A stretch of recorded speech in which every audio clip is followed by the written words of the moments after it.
Live on YouTube. All right.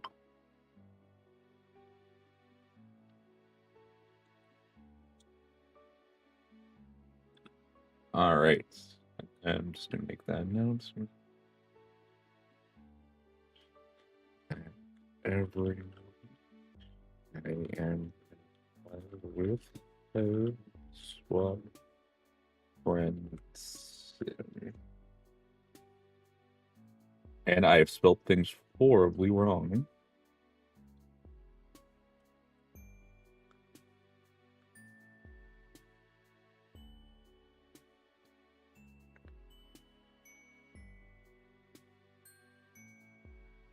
All right. And we should be good to go.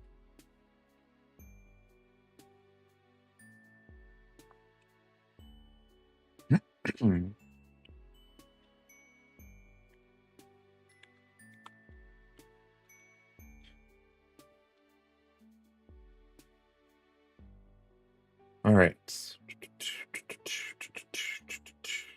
Hello, Mr. Man. Hello, Demon Zuri. How are you doing today?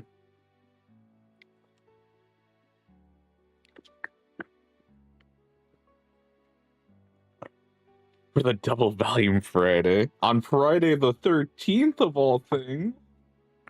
Oh no.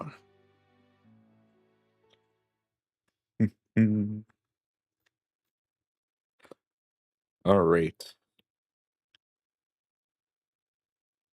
So I wonder how this is going to go after.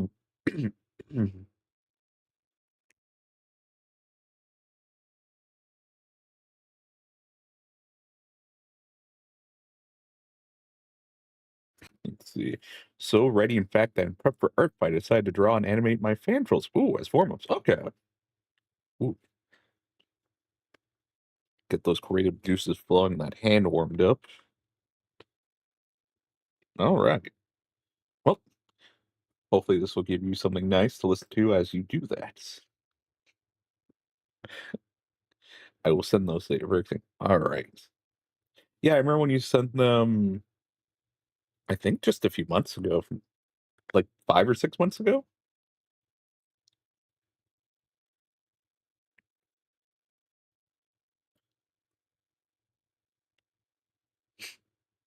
You walk with a purpose. You don't really have a purpose aside from friendship, of course. Felt like a year ago. I don't know, didn't maybe? You might be right because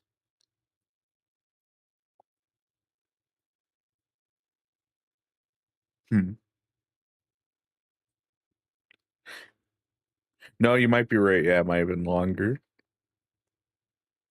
But you know these streets pretty well by this point, so you can at least strut like you got one. Is she reading diary? Bro, usually at once here in the air. Bro, she's reading Diary of a Wimpy Kid. I kind of want to save her for last just because of that. All right. Charun? Charun.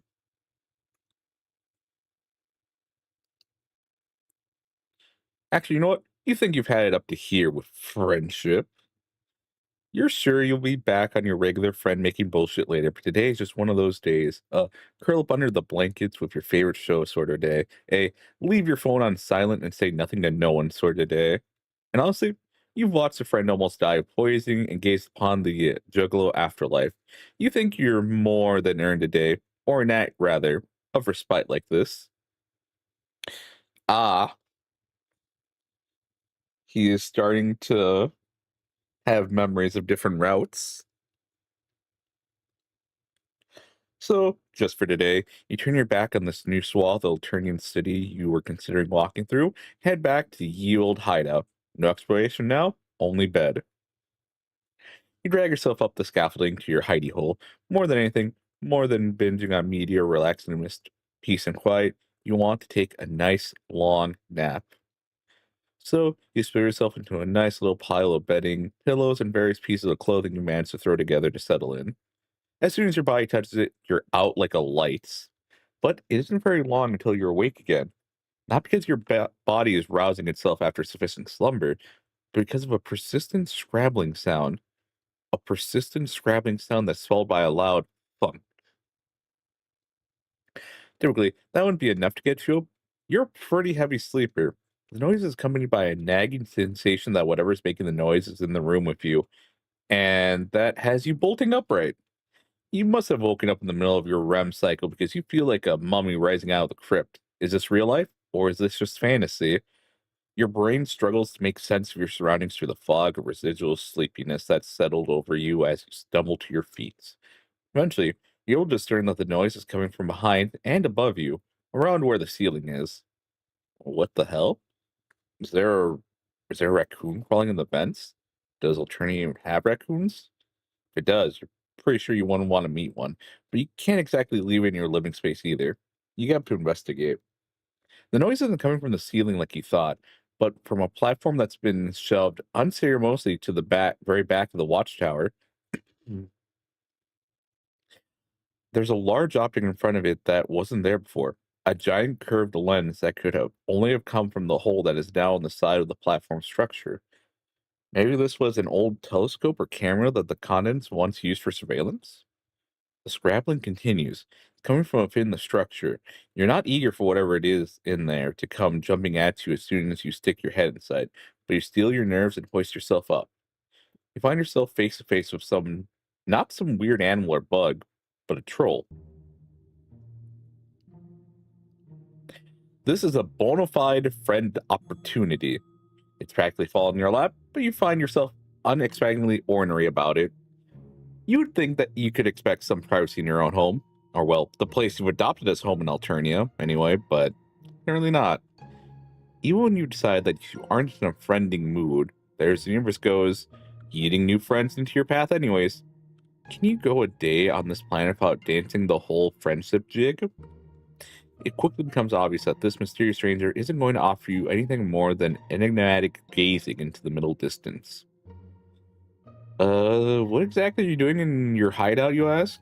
If they were thinking about moving in, they could have at least asked you first. You're the current occupant, after all. I don't want to move in. I already have a hive. I came up here for that. They point past you. You can only assume they're referring to the giant lens you'd seen on the floor. Well, if they'd gotten what they'd come for, why are they still hanging out on the platform's innards like this? I'm stuck. And they didn't try calling for help? I didn't notice you, wherever you came from. I didn't think anyone else was here. Would they perhaps like some help? Maybe. As you hop down from the platform, you find your ire draining from you much like flesh juice from a pimple. It's difficult to stay angry upon witnessing what's possibly the most pathetic burglary attempt ever, and that's counting your little fiasco for your ship.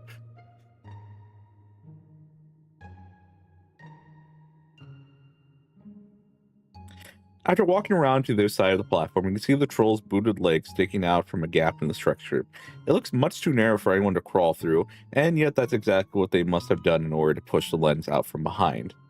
You yell that you're going to try and pull them out. You hear a faint muttered, okay, and reach up to grab them around the waist, pulling hard. Takes a couple of tries, but with one last particular hard tug, you're finally able to pull them free. They tumble down on top of you. Thanks for getting me unstuck. Break my fall. You didn't really do that part on purpose, but you're glad they appreciated it, you guess. They seem pretty content to continue lying on top of you, actually, but they're heavy.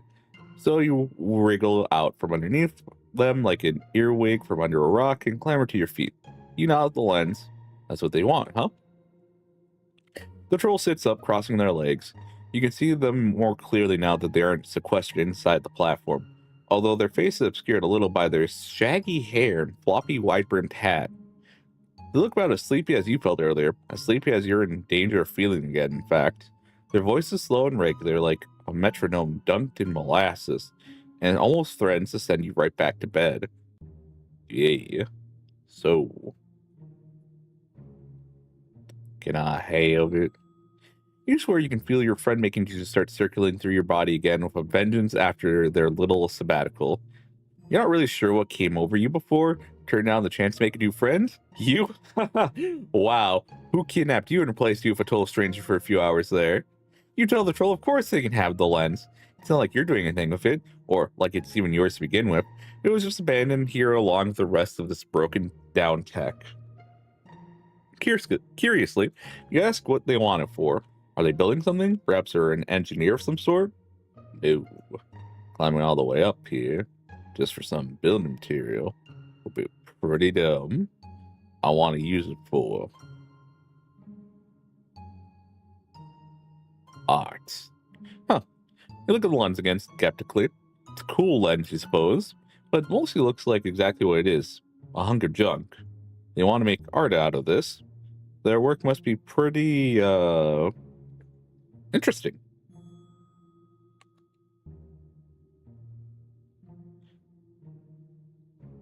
They squint at you like they've taken some sort of issue with your comment. If you managed to offend them, you thought you were being polite enough given the circumstances. Interesting is usually what people say when they have nothing better to say. Do you have a problem with making art out of trash? You shake your head rapidly, but the troll is already crossing their arms and shooting you a disapproving look. I don't think I want to talk to you anymore. Oh no, does that mean they were going to leave? And after you'd up and decide to try and add them to your ever-growing friend harem too? No, I'm tired. Oh, okay then. They're just gonna kind of glower at you from the floor for a while until they get their strength back enough to leave. You assume? This definitely isn't awkward at all. I see you, what boy, and I don't approve what I see.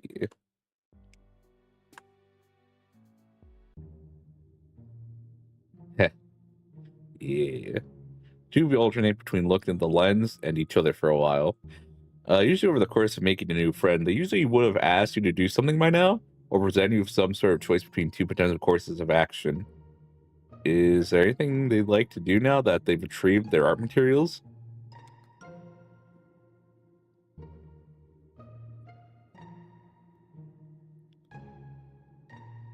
Because it's all on you then. They probably want to take the lens back to their hive, right? I would, but I'm tired and hungry. Foraging for garbage takes a lot of energy. I used the last bit climbing up here. I don't think I'll be able to carry it by myself. They really didn't think this whole junk heist thing through very well, did they?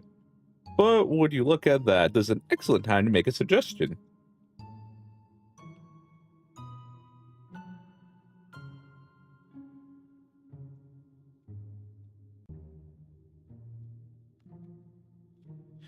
You can help carry it. 4 arms are better than 2.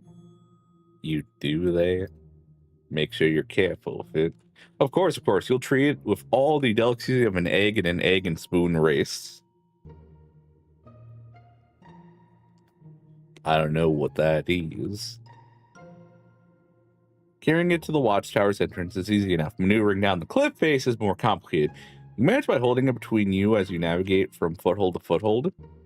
When you reach the bottom, the troll looks like they're ready to sit down again right in there in the bush, but you're Zaman. Resting in their hive will probably be much more comfortable. That's the wrong way. Sheepishly, you whirl back around from the random direction you were about to stride towards and follow them instead. With them leading the way and you bringing up the rear, the two of you shamble along the path with all the easy grace of 2 people in a horse costume, but you make it to your new companion's hive much quicker than you would have expected. They come to a stop in front of the entrance to a cave in another cliffside. This is their place. It isn't very far from yours at all. You're surprised you haven't run into them until now. They're practically a neighbor. I've seen you around before. You're pretty hard to miss. Really? They should have said hi and introduced themselves. The two of you could have been hanging out all this time. Didn't feel like it. Besides, I was busy. With more of the scavenging and art business, you guess. Oh well, you're getting to know each other now, which is what's important. Speaking of, you've been talking and walking along, and you haven't been even exchanged names yet. How remiss of you. Usually you would have gotten introductions out of the way from the moment they broke into your hideout, but it's been an odd sort of night. That's okay. I'm Sharoon. Charn. Now come on, let's go inside. They pull you and the lens forward. They didn't ask your name in return, but you managed to bumbling introduce yourself as you lurch along to their hive. Oh,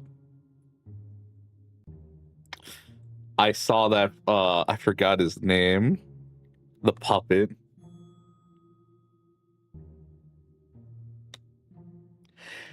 At home on Earth, you've had a thing about garages. You thought it was interesting to scope the sort of stuff people ended up accumulating. You've seen some real gems in your day. A collection of singing and dancing novelty plant figurines, a small army of Furbies without any fur, the beat up remains of some kind of mascot costume.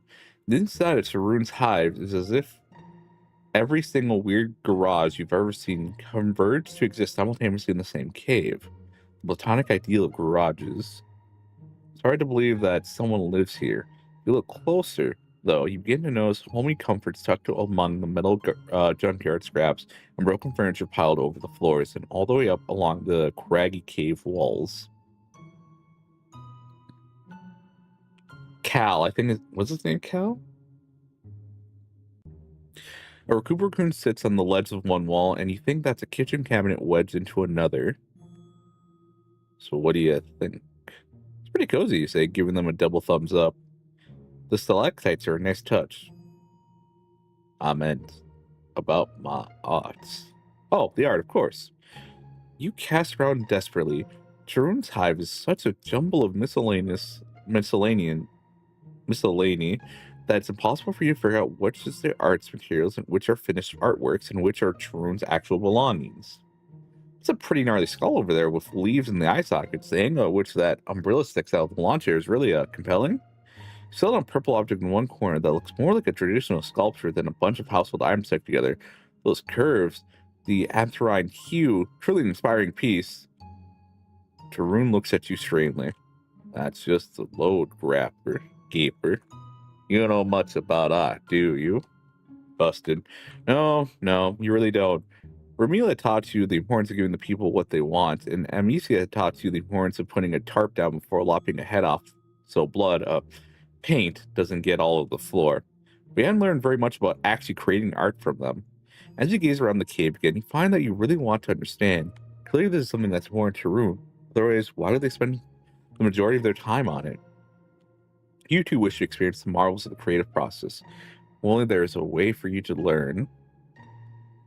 If you want to that badly, you could make something of what I've collected. Really? They must have worked so hard to find all this. Is it really fine for you to just dick around with it? You're surprised to see that Sarin looks pleased at what you're saying. It's maybe the most expressive you've seen him since you've met. All art is dicking around. Aw. Looks like you're finally starting to get it. You smile proudly. And anyway, if you make something sucky, they shrug their shoulders. I can just take it apart again and reuse its separate components, make something else. Your smile flags a little. I think that's still nice. Where do you want to start? You rub your chin thoughtfully, wandering over to a lawn chair with the umbrella in it. A hollow fabric is sticking on top. You rifle through it until you find some colors you like. Then you walk across the other side of Sharoon's hive, searching for other items you might be able to use. Sharoon doesn't offer much in terms of guidance aside from costing you away from a couple. Sorry, I'm like constantly watching my phone in case of anything. Probably won't happen anything.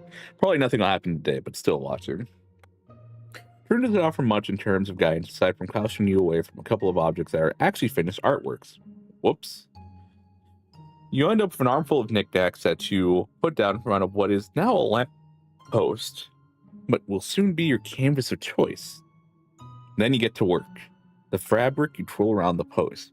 You tie the smaller objects, a snow globe, an old boot, a fancy Santa onto it with string. On top, you perch a rubber Walmart goose that makes a majestically horrible noise when pressed. There's McDonald's at the Pentagon. There's McDonald's at the Pentagon. As your art piece comes together under your hands, you take a few steps back every now and then to appraise it further away, making adjustments whenever you find something you're not happy with. Finally, it's complete. You turn to ask Sharoon's opinion. newly flushed with pride and adrenaline having successfully made a thing. Then look impressed. Your face falls. What's wrong? You used too much orange? Were the scattered loosest teeth a little too out there? Listen, you're overthinking this. Just do what feels right. You frown. Don't think at all then? But your instincts drive you? Thinking a little is probably good too. Okay, don't overthink it, but don't abandon rational thought altogether. Let your feelings guide you, but not completely. Pretty vague, but sure. Okay, yeah, you'll give it another shot. You strip the lamppost back down. This time, you don't spend too long regarding it in all its nude metal glory. Begin working immediately, whipping around Tarun's hive in a flurry of cave dust and determination, grabbing things as soon as you lay eyes on them. Tarun looks more and more fascinated the longer you're at. So long before their eyes are positively gleaming. Soon, they're taking step after tentative step towards you, as if drawn to you by sheer force of your artistic energies. They look like they want to join in, actually. Is it? Okay. I see what you're going for, I think. Your vibe's got me all inspired. Of course, the more the merrier. You love to see what the two of you could great together. But barely there, smile, Shroom plants a trap cone at the base of the lamppost with a lamp, and you're off. It's all a blur after that. The two of you move in unison like you're co-piloting a Jaguar, except instead of a giant robot, you're steering a feverish, creativity-propelled Fueg state. Wow, I think we're almost done. You stand back from your newly forged pile of brick and brack, mopping the sweat from your brow. You're right. You're almost finished. Almost. You need to add the finishing touch, the piece de resistance. You know, just the thing. For information, you pick up a box from the floor, tearing it open so that contents fall over your sculpture. Oh no. Mop polish your slats. You freeze. Were those cooking greens? Seen them gone carried away. You start apologizing, but Truman's already waving your words away.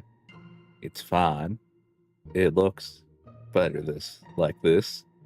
Too good to waste as food. Anyway, I can find other things to eat. You both regard your creation. Heaving for breath, you're done. As exhausted as you are, a wonderful calm settles over you as you admire the result of your hard work. It's beautiful. It really, really is. You don't know how, because you don't think you'd actually done anything different compared to your first try. Maybe you just got lucky? But regardless of exactly how it came about, this is one of the most bizarrely sublime things you think you've ever laid eyes on in your life. And the longer you stare at it, the more layers and depth reveal themselves to you, like the petals of a newly bloomed flower opening to the sunlight of spring. Abruptly, irresistibly, you feel yourself gripped in the throes of profound new knowledge. Tarun's artworks are pointless and weird. Perhaps that's what gives them their charm.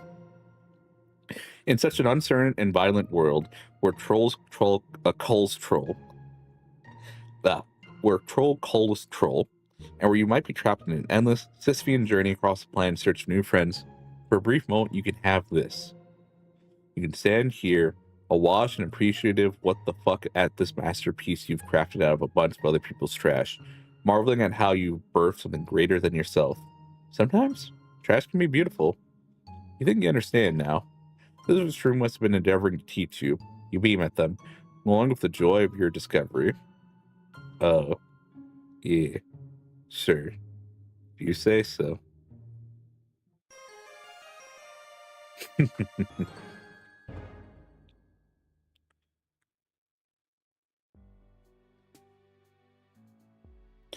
Alright. Why not look for more easily portable trash? Sure, this giant lens is pretty neat, but there's probably plenty of other cool stuff they could have used that wouldn't be such a pain to move. Your new friend considers scratching their cheek. There is one place that I go to a lot for material. You nod. Maybe the two of you could go there then. You could help. You even graciously hold on to the lens for them so they can come get it some other time. Okay. I would have to come back for it. Even if you hadn't said anything, though.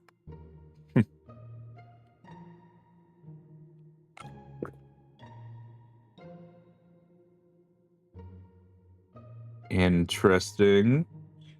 They take you to a garbage dump, or a river, to be completely accurate, which has plenty of garbage washed up on its shore. The thing about the strength and direction of the water, river's currents here seem to pull in the waste that's been dumped into it, concentrating the debris on this muddy patch of land. You're not sure what you expect, really.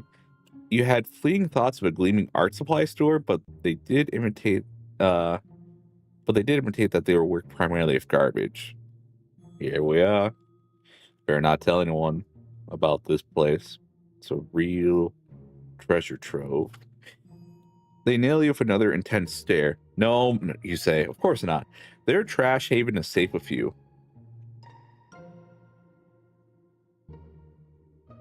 Satisfied, they pull the bandana sitting around their neck to cover their nose and mouth.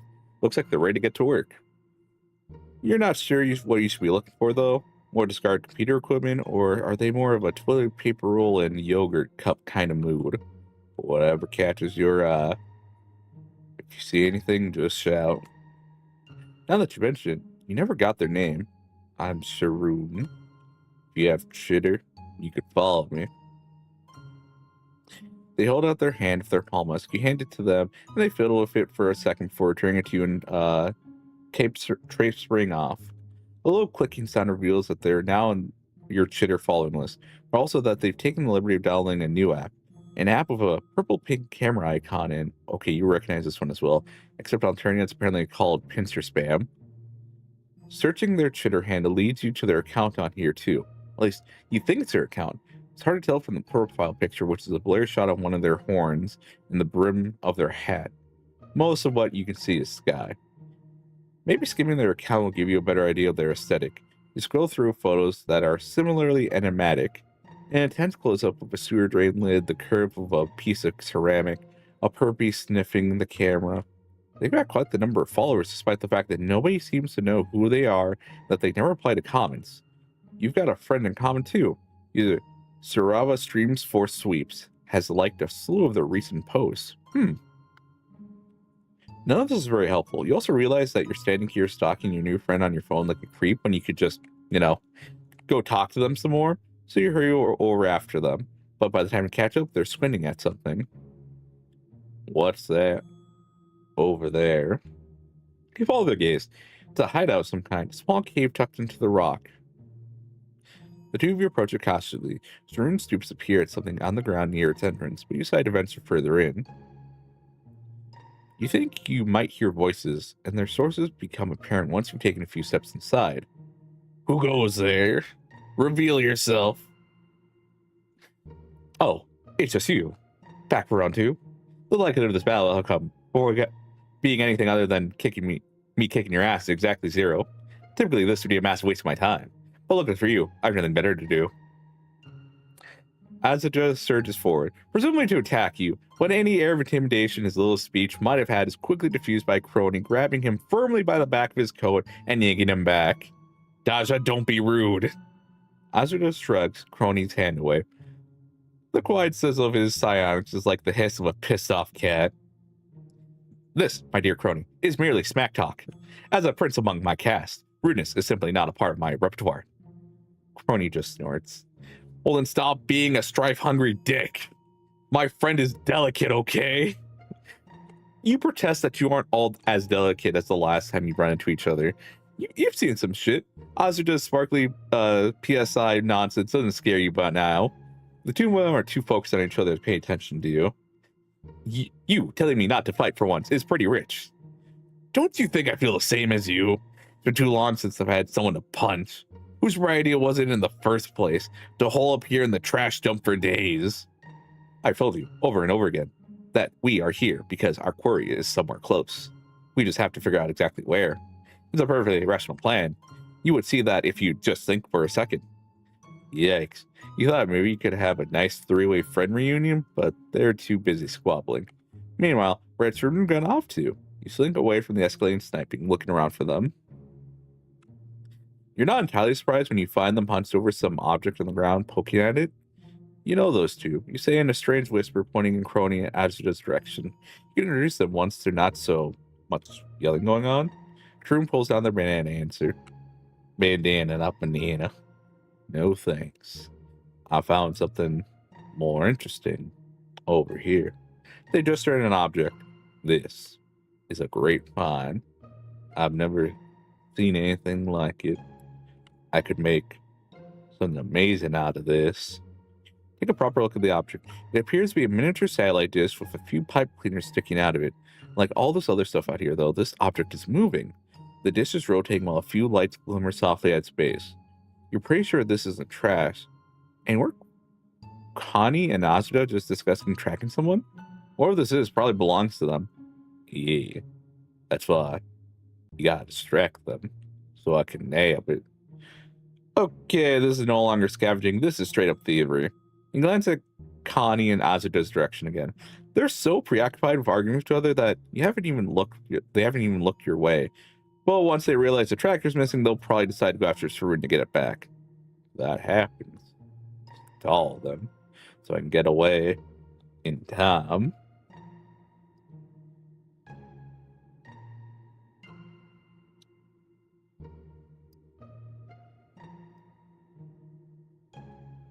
This doesn't sit right with you. You don't want to screw your two other friends over, and the energy between them is so weird right now. The verbal sparring looks about a hair's breadth away from turning into physical sparring, but they also kind of look like they want to make out. Oh my god.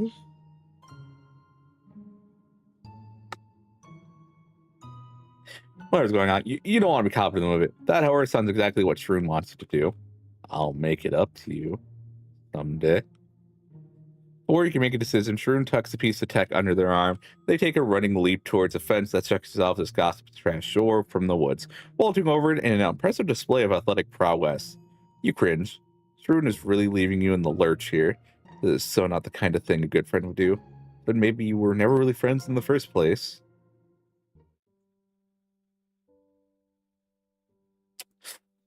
Hate you, hate you, hate you, hate you, hate you. And then sloppy makeout session. It's like, okay, champs, I don't need to be here for this.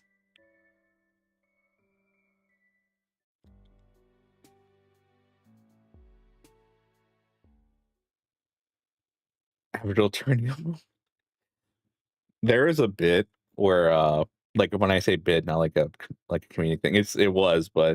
It was a bit, but I'm talking about a moment. There was like a oh, I think it felt like a 2 week span, if not longer, where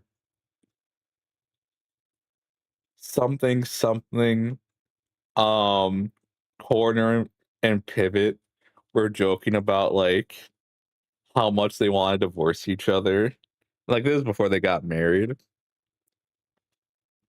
And like that was like the biggest turn. I was like, I'm gonna divorce you so fucking hard. It's like, no, I'm gonna divorce you so fucking hard. I don't remember what brought that on, but it was pretty fucking funny.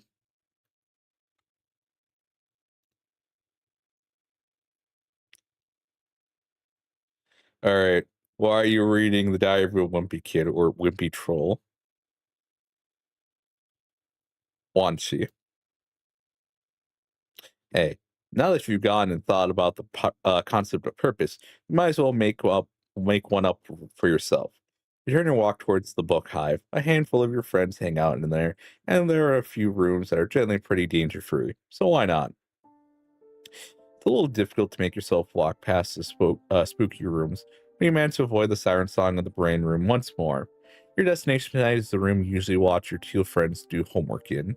It's understandable, after your office experience with Torona, why this is their neutral meeting ground. Fortunately, a casual stroll through the stacks uncovers no friends at all. Damn. Consider trying out a higher stakes locale when, wait, see a shoe peeking out from one of the bigger hexagonal book hole things. Shelves? It really doesn't maximize space to have shelves shaped like that. Whatever. If you get caught up in trying to make paltry shit like troll bookshelves make sense, you'll drive yourself to madness before you can figure out if this shoe belongs to someone you know. You walk toward it, and the shoe is revealed to be the strut pod of a troll whose head is barely peeking out over a book. And nope, a jade, but not one of your friends. Whoever it is curls up smaller in the hexagon, burying her face deeper in the scribble journal of a gullible wiggler. You know, I think a joke that has really paid off that I still laugh about is when Skyla is like when you're questioning everything with Skyla. It's like, oh, what is that? Like dirt juice or whatever. She goes, dude, bro, it's just coffee. Because I don't think they've done that again since. It's just been that one time. And I do appreciate they did the joke only once so far. What is that? Root juice, whatever? Haha. No, dude, it's just coffee. It's not the most inviting posture, to be sure. The polite thing to do would be keep moving, probably, but you feel a little off about that. You gently nudge your foot into hers where it still peeks out from the shelf and ask if she's doing okay. They'll clear your conscience if nothing else. The book lowers. I'm great. Just going on a journey of the imagination through some classical literature.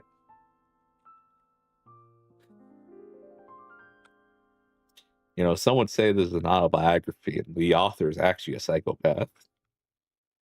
Nothing to see here. Aw, man, it's another kid. You know young trolls have to handle themselves as much as older ones, but as well acquainted as you are with the facade of pretending you're exactly where you're supposed to be, you get the feeling she's not exactly telling the truth. So, you're equipped to help. Plus, it's not like you haven't befriended a few tween-swept equivalents here on Attorney already. You successfully didn't get murdered by Misia, and you did a passable job befriending Torona and Kakarot. Though, sometimes you wake up shaking, remnants of dreams where you failed them on loop in your brain where they...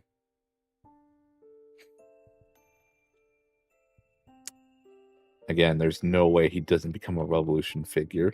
There's no way he doesn't. You shake the horror from your mind, try to look as non-threatening as possible. Now that's particularly hard for you as you speak. This seems...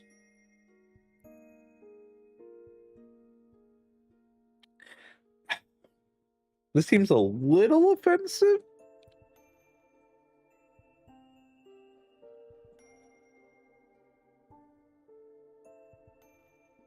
This one just seems like a bad idea, but also I feel like you would do this so that we finally go in the brain room, see what that's all about, you know, expand some lore.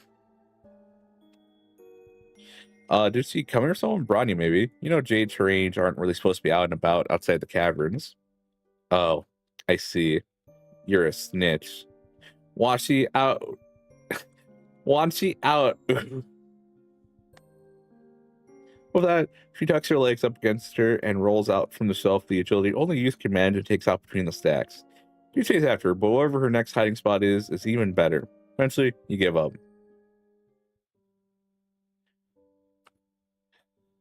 Why'd she say ooh? I already see why she's, you know, under the care of Broadnia. With language like that, she's a mutant. That's not normal person speak. Because he's just a little child. As long as she didn't learn it from her book. Who has iPad access? Yeah. This is where if I wanted to be a dick, I could say, like, I don't know what's worse.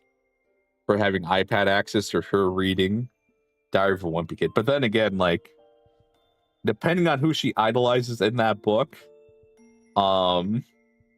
it might be worse than iPad access. Like, Gregory.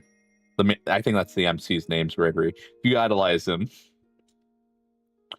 it's not going to turn out well for that kid. That's all I'm going to say.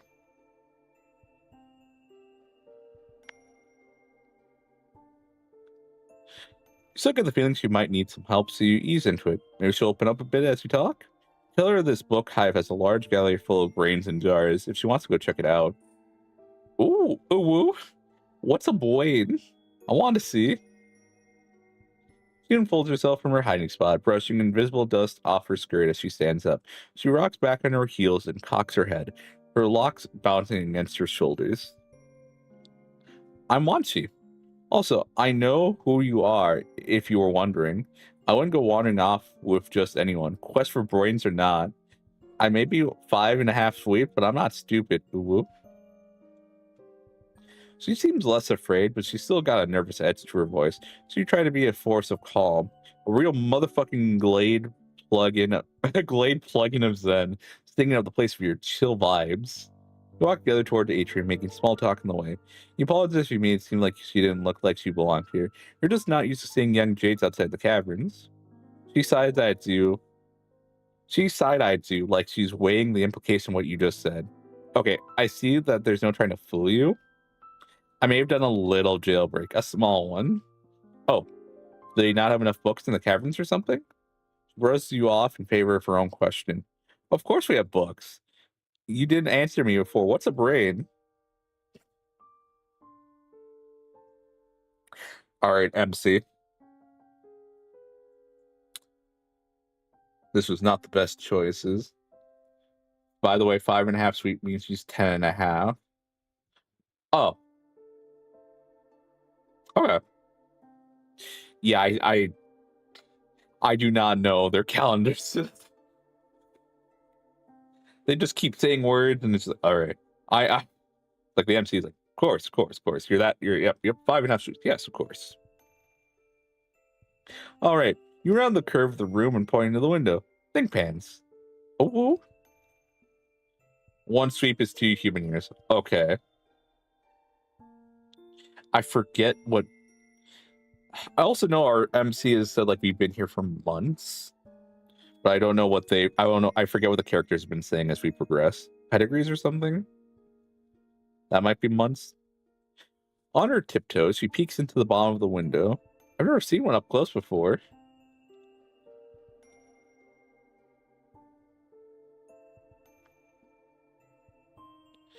They said pedigree. I would assume pedigrees are also 2 months as well. She tries the door handle, but it's still as locked as it always has. She looks at you expectantly. Well, are we going or what? A surly-eyed guard starts, not so subtly watching you, drumming her fingers on the handle of her mace. Ah, globes. You're trying so hard to be cool and approachable that you fucked up and forgot that this room was off limits. Taking a kid to break and enter is, well, it's pretty much on par for the course, actually, but it's not what you meant to be doing. Ah, now you see it looking only, and now you're done. Great, time to move along. Lame. Watch she doesn't pick up on the danger behind her, even with your hurried speech. You change the subject is why she broke out the caverns, if not for more books, and starts walking hoping she'll follow you. She doesn't. Oh, I was trying to get to BeastCon. It's a convention with all kind of cool stuff, but I want to go for the Soldier Per Beast meet.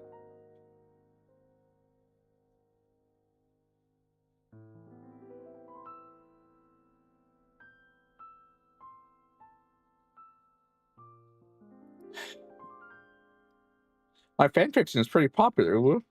I have a lot of fans going. I thought maybe I could make friends with some of them, but I don't know where anything is out here, so I got lost. She takes a breath and a step, finally, but then stops and claps her hand together. Oh! Guard starts walking. You eyeball the exit, all the way down the curved staircase. You could make it, but you can't just leave her here to take the fall. Once she keeps talking, obviously. Leering as always complaining about how you're everyone's best friend and how you know so much. Do you know where the con is, Uwu? We could go together. The guard gets closer. You gotta make a decision, and fast.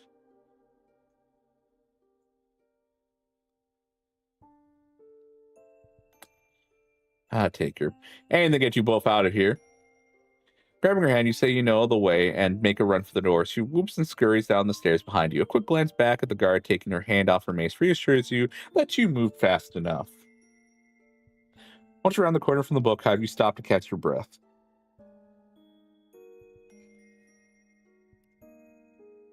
Why stop now? Lead the way, alien friend. You wave her enthusiasm off. She's out of breath herself. She can hold her hoof beat for a minute while you locate your fucking bearings and think. She needs a chaperone. She does. She is a wild child, but doesn't act like a typical wild child. She just has that energy.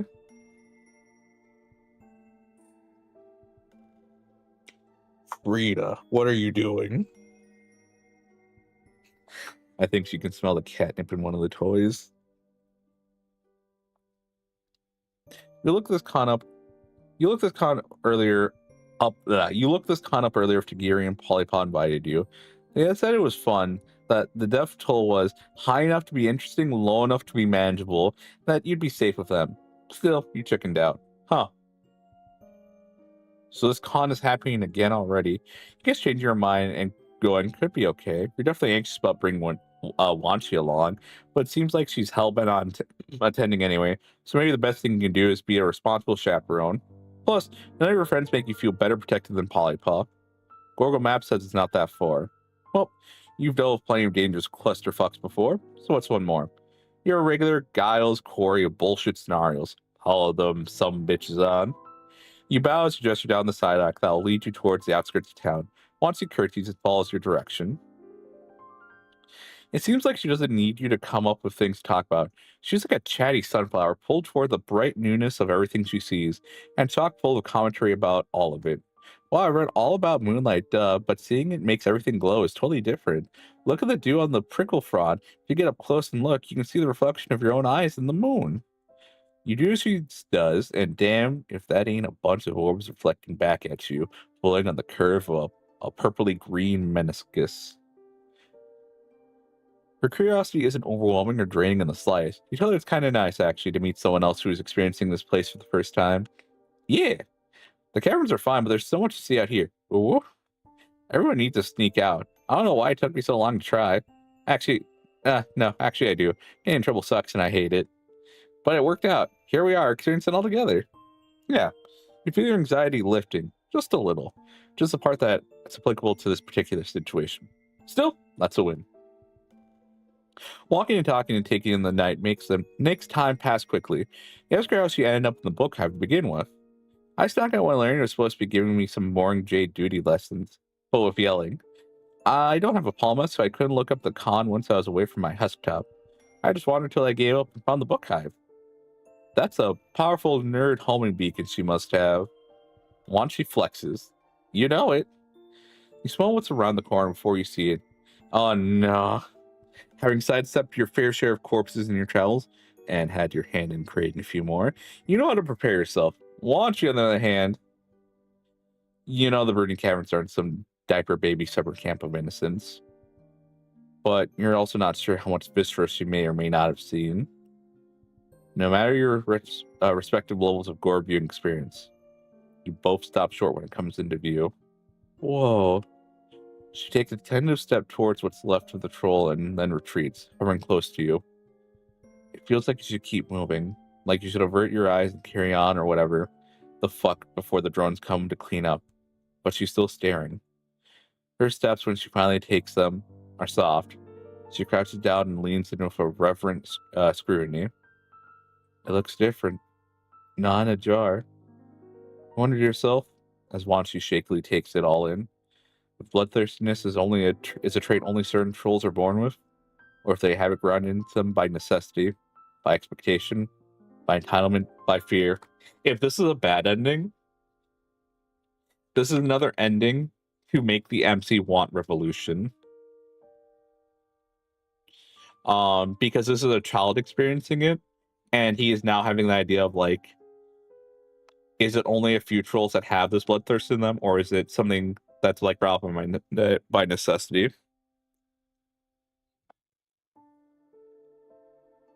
By expectation, by entitlement. So, like again, I truly do believe MC is going to be a revolutionary figure because they're an outsider. They kind of see how everything's fucked up, and through the people they meet, they see how unfair the system is to a lot of people. And most of the people he has met are suffering from it, even some of the higher caste people.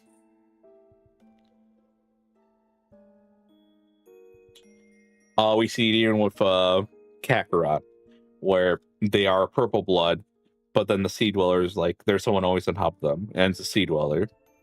So, looking from the volume list, I don't know.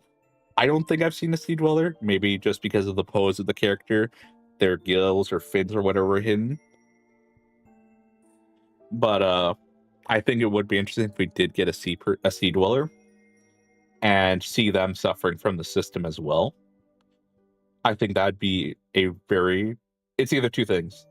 They are causing problems to become friends with them, or they are also suffering from the system and they don't want anything to do with it. I prefer the idea of they're also suffering in some way. They just might might not realize. And that through our interaction, they also come to realize that they want the system torn down. Yeah, I think seeing a child react this way, because now we've had two kids suffer essentially. One being humiliated and essentially called call baits because of just being shorts. And then a child, a Jade Blood, seeing this horrible scene for the first time, and then wondering is like, oh, there's something she's gonna have to get used to, but does she? And then he's like, no, I know the answer. Next, because your brain is wired around itself, you wonder the same about humans. Once she doesn't look away for a while, you go over and put your hand on her shoulder, and she stands up and walks away from you. There's no ceremony to it, no placing the leaves or the remains, no prayer. I don't get it. She doesn't finish her sentence. She takes your hand and pulls you back in the direction you were walking. She looks confused, but like she's still trying to work out what she just saw. You guess you could have given her more time to process it, or you're not sure comprehending death is really a thing you can just, like, figure out in the wilderness from an alien in one night. For a few minutes of silence, you point at the call of some flat beast, and she mimics it, and smiles. Soon after, the pointy top tents of the con rise to the horizon. Once she starts running, dragging you behind her. Oh, shit! Here we come! She's vibrating out of her skin. You're basically doing the same, though it's less an excitement thing and more of an emotional whiplash thing. Whatever. You can work with that. Frida, come here. That's right, you come here. You attempt to dig into the new vibe as you walk up to the gates. There are vendors and artists and trolls all around. It's like some unholy combination of Anime Con and Renaissance Fair, but with more people walking around sporting recently inflicted limps.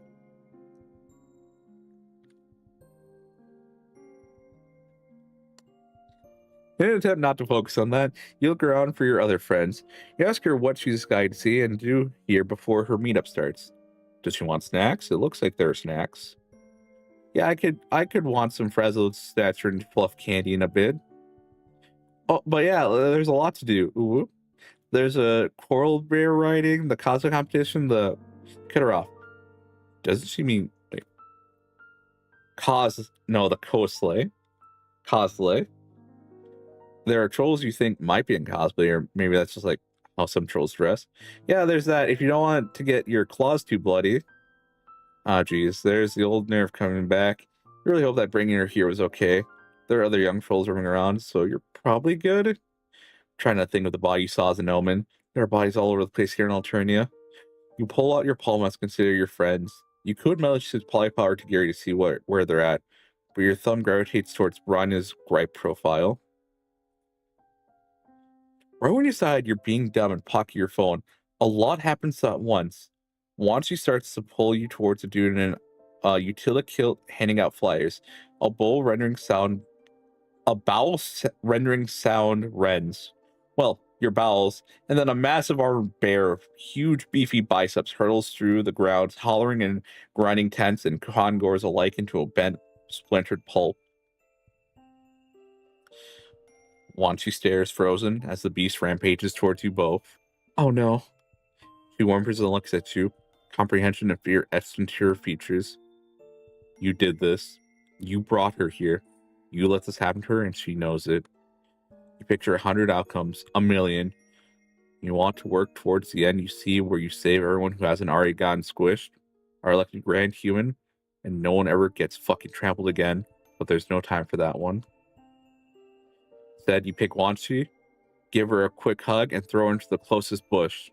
What's left of your adrenaline-filled noodle arm strength, you reach for the handful of a katana from a vendor's rack, and hope to fuck it's not only for display.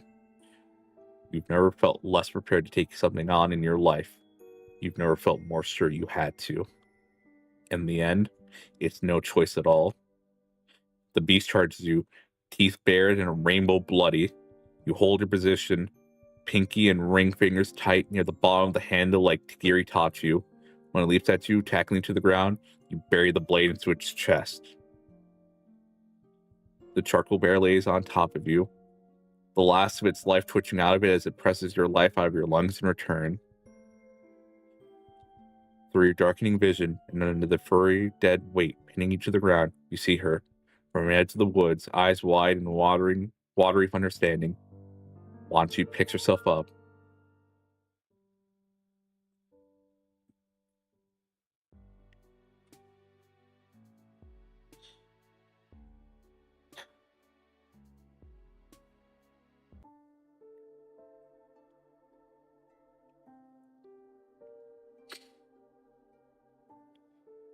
Again, I keep bringing this up, but to me, it makes no sense if it doesn't go down that route of... It seems like each bad ending, we're becoming more active, it seems like. And, like, we managed to kill a Purbeast, Lucis. It's a bear. Killing a bear is an impressive feat. I don't care what planet you're on. And I don't know, it just feels like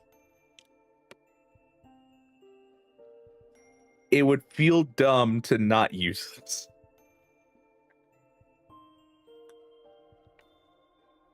And I like the development our character is getting, where in the bad endings, they are becoming active. They can kick some ass. They can.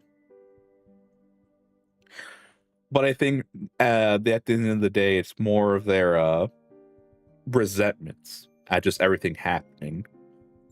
And that I think there might come a point where his two selves come and fight, essentially. The one that has had more or less a good time with some trauma, because, like, even the good routes, some bad things happen, but you kind of get over it because you make friends. And the other one that sees these friends of yours suffering. And that at some point he's going to, like, have two personalities fight, and one of them's going to take charge. You heard of the con she's talking about. You were thinking of going to Geary and polyplotting up. The list of activities seemed a little too dangerous, honestly. These past few months, you've been up to your ass in close calls, and you'd really like to cut back on them, including, the one your ass is currently embroiled in. You make some non-committal noises as you work out how to tell her. Come here, Frida. Once she crosses her arms and leans back against the brain room door, which the guard really does not like, if her increased speed and mace brandishment is any indication. Okay, you say, let's go now. Your hype is contagious, even though you're completely faking it. She claps and bounces behind you down the stairs. A quick tug at her wrist pulls her out of the mace's trajectory as the guard chucks it at you from above.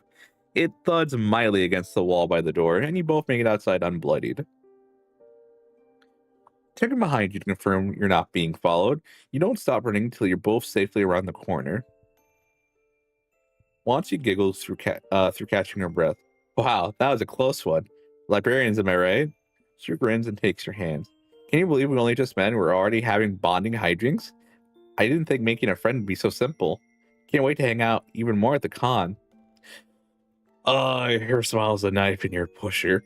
She's so excited about your budding friendship, and here you are, gutlessly hiding the fact that you have no intention of taking her from one dangerous situation to another. Maybe you would have agreed if you were in a braver mood, but you just don't know if you're up for more life or death babysitting adventures right now. What you should do probably is get her home. You don't tell her any of this, of course. Instead, you agree and then check Google Maps. The con is down the road to the left. The caverns are to the right. Leading her straight back home would be too obvious, so you take a meandering route. Everything in past seems to impress her. The frankly bonkers range of architectural styles. The shivering carnivorous plants, the burned out wreckage of someone's hive, the flickering starlight all around.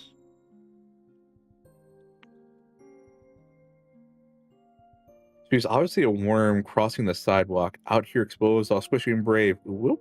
When you point out a cool rock, eager to keep her wonderment going.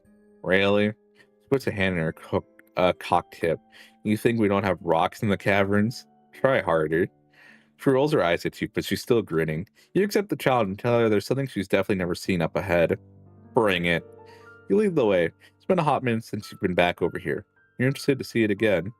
Still, this side jaunt feels like delaying the inevitable. You know she's going to be pissed at you when she realizes you tricked her. But you can't help wanting to show off more cool stuff while you can. Anything to see that wide-eyed appreciation for any tiny new thing. What's left of your spaceship comes into view as you round the bend. There really isn't that much left to show off, but Wanchi is still into it. She runs over and starts inspecting the rubble. You wonder what happened to the freshly missing parts. Maybe Vicare has come back to scavenge some more? Shit, Vicare. You know, talk to the guy from River. You about to text him later tonight, but you still feel guilty. It's hard to juggle all these beautiful friendships, even with how viscerally you crave them. You want to be good for everyone. There are so many things that can mean, but there's so many things that can mean. You've never stopped feeling like you're treading water. Watching emerges from the hull, climbing up on top of the black metal box and waving around some inscrutable rusty bullshit. Ooh, there's so many fiddly little parts. Ooh, this was how you got here? She observes you for a second or two, and then she nods in approval. That's pretty cool. You know, letting it wreck a spaceship. Takes someone with brains to break out of the brooding caverns. Well, when you put it that way, you're completely right. Ooh. She winks and pockets some of the pieces. Are you to keep moving? I don't want to miss the meetup. And it's happening right after Horseroni or jousting, which should be ending pretty soon. You're not sure what to tell her. For some reason, Vicari won't leave your mind. Sorry ass hasn't managed to keep up with all the friends you did earn. Maybe for the best you're deciding to take her home. Her safety's more important than her liking you. You sigh and start to fess up. Even if she leaves here now, you're far enough away from the con grounds that you'd miss it. You were afraid. Afraid to go? Afraid she'd run off if she didn't stick with her? If you didn't stick with her? Afraid of not knowing what to do next. You what? You made me miss my one chance to do something fun for a change? Just because you're too much of a scaredy purbeast to go to a fun nerd party? It wasn't just that. You also wanted to keep her safe, to take her home. You sounds her fun frustration, tears forming in the corner of her eyes. Why do you think you just make decisions for other people? Why don't you go home if that's so great? Your mouth shuts. Words gone. She follows your gaze back to the wreck of your only shot out and winces. I mean, I know you can't. She sits down on the grass defeated. You too, a ginger distance away. No. Her anger's fair. God, this sucks. You hadn't meant to deprive someone of a small joy here on this bitch of Alternia. Yeah, it's the worst. She sighs and runs her claws along the top of her spiny purple grass. After a few minutes of silence, she speaks. Too late to do anything about it now. I'm still super angry with you. But I'm glad you were honest, I guess. Even if it took you too long. I'm not used to people being straight with me. I feel like the older everyone gets, the more they lie. Or at least the more annoying it is, they don't expect you to notice when they're lying. Not that I can super tell how old you are. Your alien physiology is a little inscrutable, but you know, more or less. Your palm husk buzzes, interrupting your train of thought. You look at your two new texts. Are you are you sure you don't want to join? Things are beginning to get interesting over here. They may have the privilege of seeing me at peak performance if you come by. They put there's a coral beast on loose. I want you on the already very loose casualty list. Do a quick Google. Holy shit. Social media is already on fire with the news of a con attraction getting free and mangling attendees left and right. The familiar ghostly feeling of a near miss shivers down your back. Whoa. Her eyebrows pull together as she works through the images she's seeing on the screen and what it could have meant for her. She's still a little teary from before. I guess, thanks? Now you did it on purpose. I guess maybe it worked out okay. I do love not being trampled. It still sucks I didn't get to go make friends. You can make friends with, like, Takiri and Polypaw. Don't want to be too presumptuous, especially after all that, but maybe this day might still be salvageable, new acquaintance-wise. Once she blinks back her disappointment and puts on an attempt at a smile. Maybe. Might as well see. What was she going to do for new friends? Maybe on your way back to the caverns, you guys could talk about soldier purbeast or scary horse jousting or whatever she wanted to do. She stands up across her arms, looking over, her smile turning real.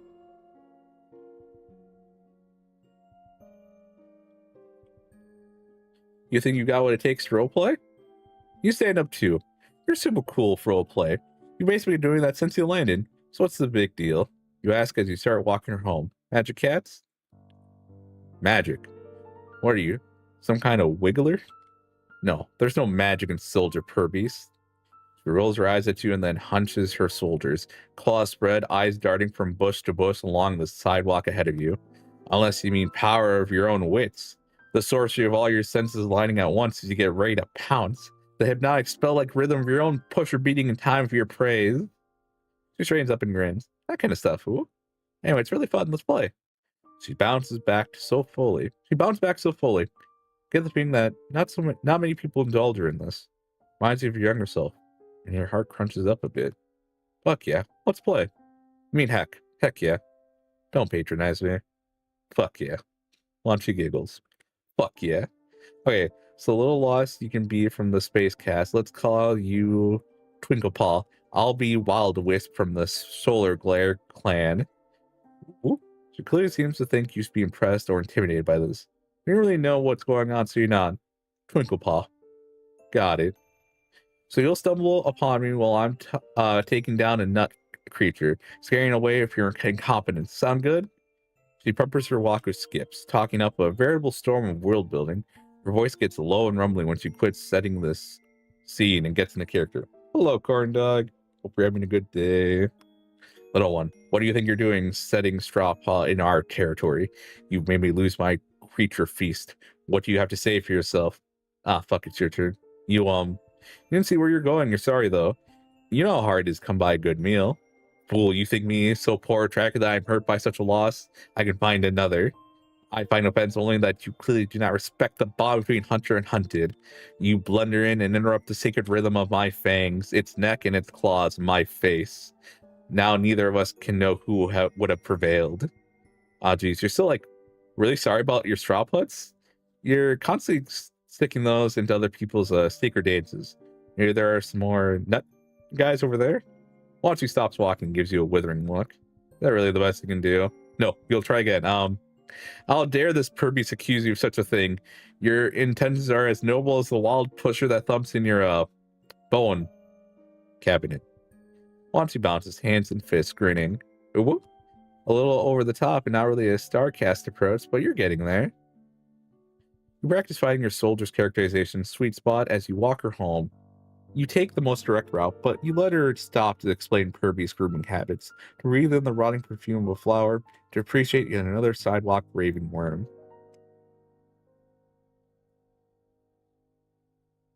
Eventually, you reach the cave entrance you know. This route... Oh, she is furious. This route always makes me wonder how my younger cousins are doing, because they also like LARPing with these kind of stories. Aw.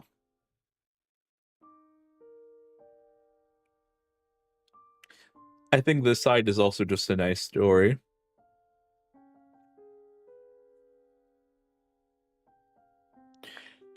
Because it is just honest to God kid imagination, not enlightenment, wonder, childlike wonder.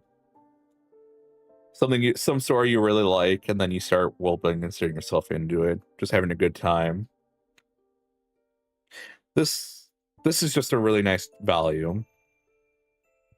I feel like this is the palette cleanser for what happened last time and what is about to come.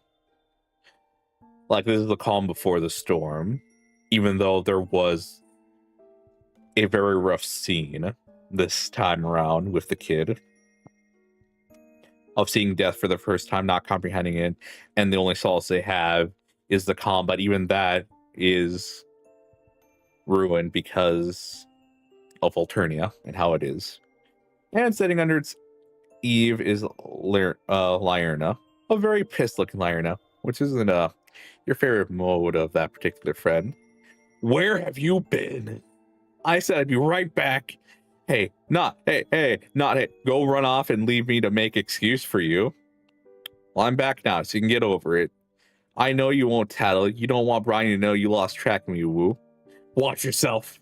Lyrna grizz fireballs at her, and then turns to you, softening the tiniest of bits. Thank you for bringing the short one back. Ah, fuck you. Do you want to come in? You appreciate her politeness, but nah. You should go and let the Jade settle down and everything. Plus, you have another friend you need to go check up on. Before you can say anything to Wanchi about how you hope she ended up having an okay time, she scurries off around the corner, calling back over her shoulder. Wait, I have something I want to give you before you go. So you wait. Iron keeps looking at you, arms still crossed. You better be glad she's okay. If she got hurt, I could never. I mean, I'd be in so much trouble. Ah, thank you, Iron. It's good to see you too. uh,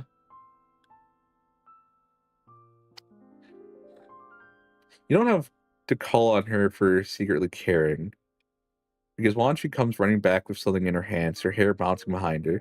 Here, read this. Then maybe when you come back to visit me, you'll be a little more informed about the Soldier Purbeast universe. Ooh. I only have one person to play with here, and he usually pretends to be too cool, like he doesn't absolutely love per piece cast drama. She bows a little as she offers the book to you. Wait,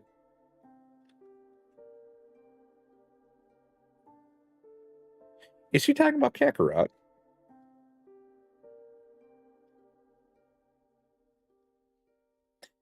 I have one person play it, but he's usually no. Have we? I'm gonna assume we haven't met them yet, and that this book will kind of be like our ticket into making a friend with them. She's talking about a mutant jade. Okay. She bows a little as she offers the book to you. It is tethered with love. My personal copy, but I think I can trust you with it. Twinklepaw. What do you say, Woo? Pleasure to your chest, and you tell her you will guard with all the honor and Spitfire Starcast has it to its hollow name.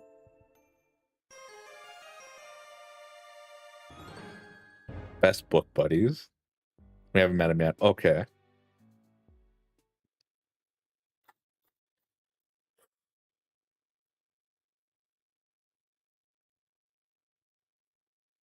Uh,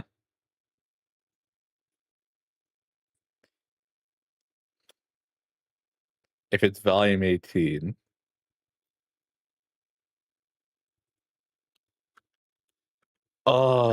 Because he does look like he'd be too cool to care. He looks like a little bit like a greaser, a little bit of a Yankee from back in like the 80s and 70s.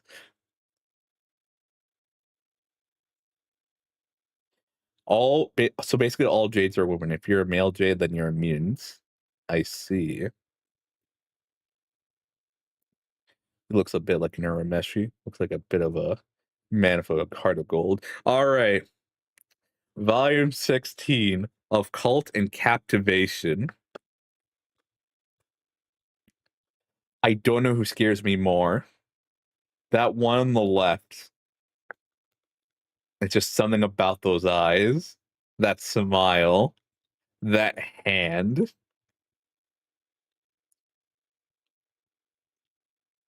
crash landed on Alternia 16 long episodes ago. Sometimes you feel like you've been here forever. You've had many adventures and met many Alternians, some, all, none, of whom have become your friends. I wish Maxwell was here. I think he's playing something. Yeah, it says he's playing. Nope, he's gone, actually. I actually don't know how to tell settings in the Discord. But I think I saw him play what is it? Resident Evil Village. Imagine listening to that while you're getting just, accosted by a bunch of mutant human beast folk.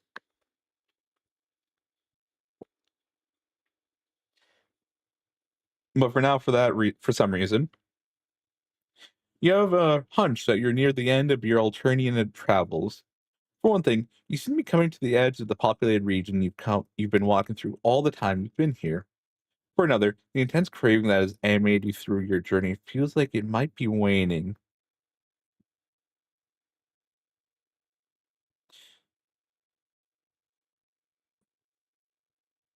I don't like that. I don't like this sentence. Does our MC die and cause a revolution? It's not quite gone, but like a diner who stuffed himself to bursting out but is still seeking that last sweet morsel that'll make his meal complete. You're still on the prowl for the very sweetness morsel of friendship.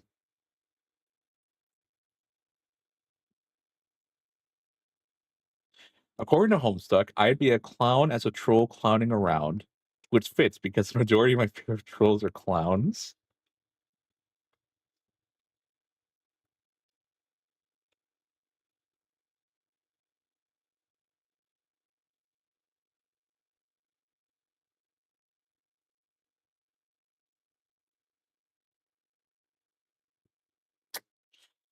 Red or purple, the two extremes.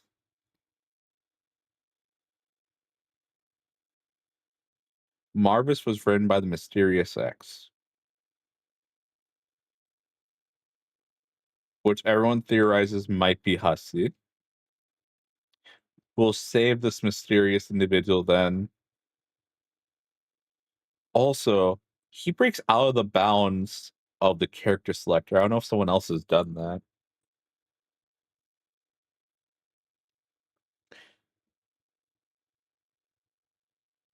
Maybe someone has, but to me, I feel like this implies a few things already. I'll go with the red first. Yes, this is important for later. Do not miss any of the endings. Okay.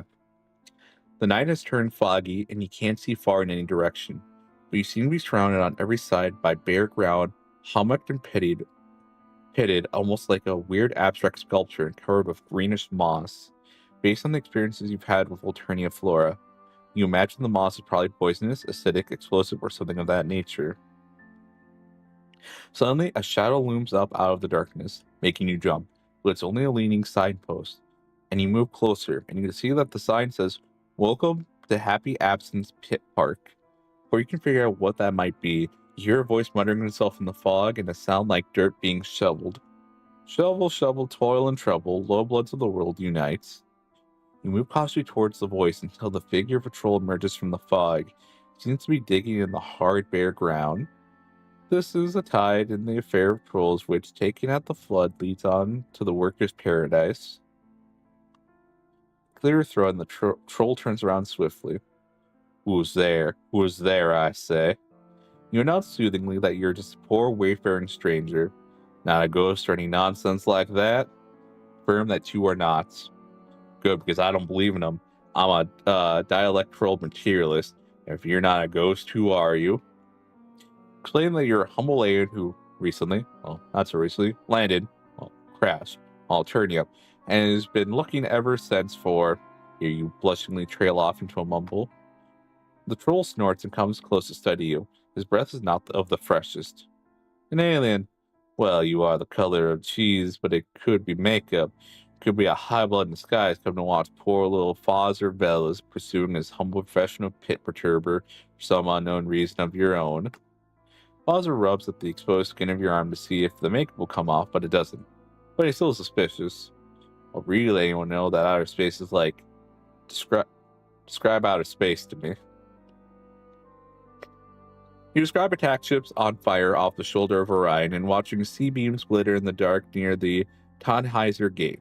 You express the belief that all of those moments will be lost in time like tears in rain.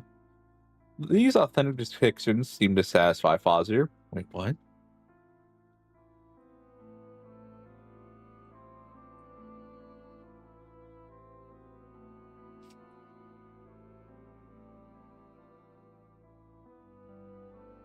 What the either we're quoting a show or they are not fucking with him and being legitimate about this.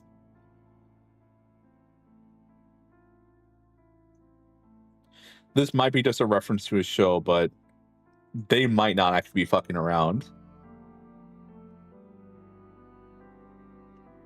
He nods his head and seems to think. He doesn't appear to be a fast thinker. Finally, he seems to have an idea. Do the cheese entities where you come from have a strong consciousness of class struggle? You have no idea what he's talking about, but you were always good at guessing the right answer in multiple choice tests. You assure him that the people where you come from have a strong consciousness of class struggle, that they use it to jack up their cars when they get flat tires. A big smile overspreads Fozzier's face and he pumps his fist in the air. where you come from have a strong conscience of class struggle. They use it to jack up their cars when they get flat tires. A big smile overspreads Fozzer's face, and he pumps his air in the fist. Pleased to meet you, comrade alien. All power to the workers. I imagine that fun to be performing the honest labor of the working class makes you feel right. If I could talk like Boomhauer, I would right now. You assure him that it does. I suppose that you wish you could share in the simple proletarian joys and sorrows of the Altarian oppressed classes. You're not sure what proletarian means, but sharing joys and sorrows sounds like a hopeful. He is, in fact, a troll communist. I see. Well, he had his hammer and sickle. Like a hopeful prelude to friendship. So you think you were just thinking that you would like to share that kind of joys and sorrows. Easily done, comrade. Here, take this soil perturbation lance. You can enter in solidarity with the trained working class right now. No, don't thank me. Freedom, brotherhood, and equality is the mob motto. Conduct your probations right here, if you please. Points to where he was shoveling, and you begin shoveling there too. The moss that covers the ground is tough as leather, and the Alternian soil is rocky, hard, and unforgivable. No surprise there. Before long, you're sweating profusely, but no exertion is too great for the pursuit of friendship. Fawzer watches you labor with brotherly satisfaction. Class solidarity is a wonderful thing, isn't it? From each according to his ability to each according to his need. You look like a walking cheese, but your muscular development is impressive. So just to pass the time while you labor in solidarity, what do you think of our plan? What have your impression of it on your visit from outer space?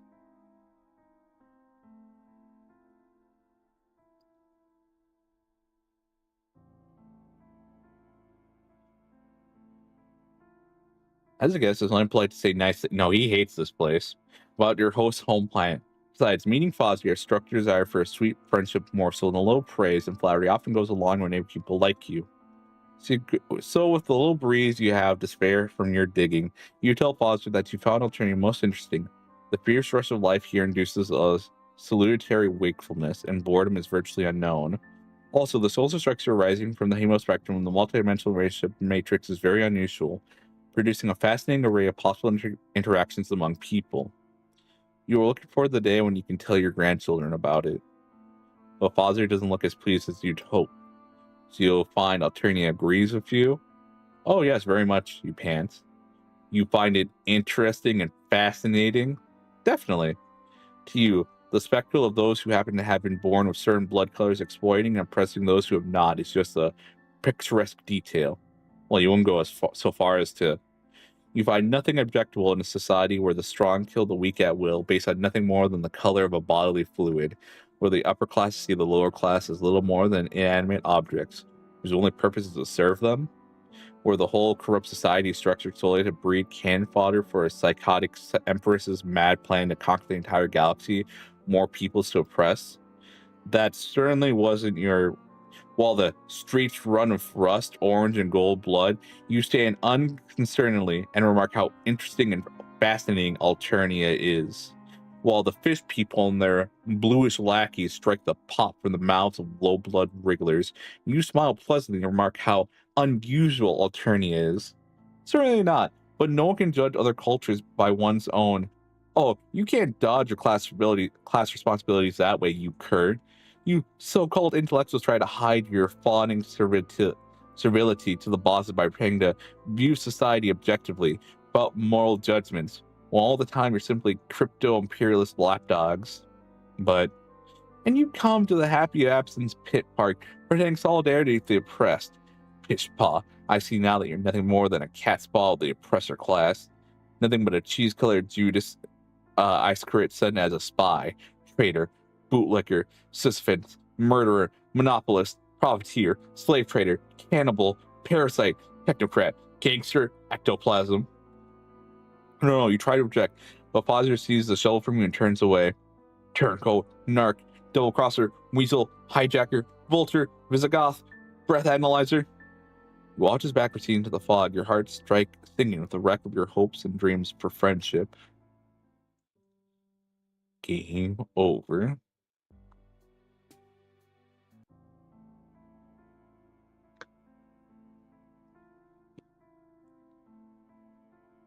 The feeling comes over you that suddenly nothing can be more important than truth. Truth is at the foundation for all real friendship. Truth sets you free, honesty is the best policy. So you take a deep breath and say you hope you won't give offense, but that in your opinion, Alternia is the nastiest, ugliest, cruelest, and most unhospitable and most unfair place you've ever seen or heard of in a long time of travel and study. Even the plants are bloodthirsty, even the soil is hard and mean. You've made no friends here, but you've heard it also possible to make friends with lions, bears, killer whales, and other wild and dangerous creatures. In fact, often here in Alternia, you felt that you've been locked in a cage with a bunch of such wild and dangerous creatures. As you've talked, you've been watching Fozzer anxiously for signs of anger.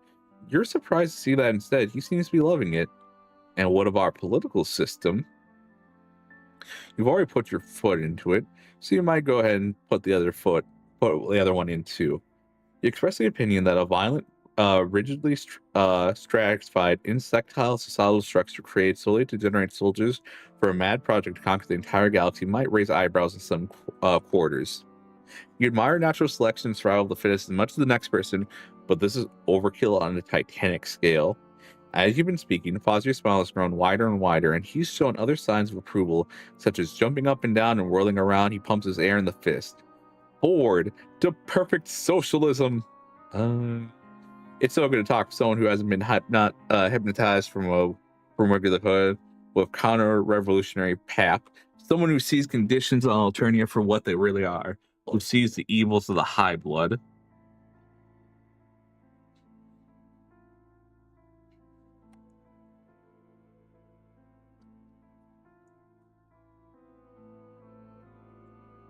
I'm going to see where this goes.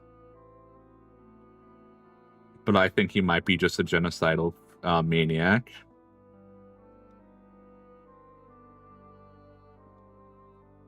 Someone who will match with the vanguard in the workers' revolution to face unflinchingly the onslaught of the aristocracy, perhaps, nay, probably, to die in a hail of bullets but never turn their backs on the people. Oh, let me embrace you, comrade alien. He does so. He's oily and smells like mossy soil and poor ooze. But this does not dampen your spirits. What better preamble for making a suggestion of friendship? Agreeing with people about politics never fails to bring friendships closer. But before you can bring it up, Fozzer, having first kissed you on both cheeks, continue. Oh, you're part of the cult now, buddy. Have fun. But we mustn't allow our celebration of the People's Revolution to interfere with the honest labor that ennobles us. I'm holding you back from your ticket to the workers' paradise. I don't know what's... I don't know. Dark Carnival or Workers' Paradise, your choice, gamer. Your choice, liberal.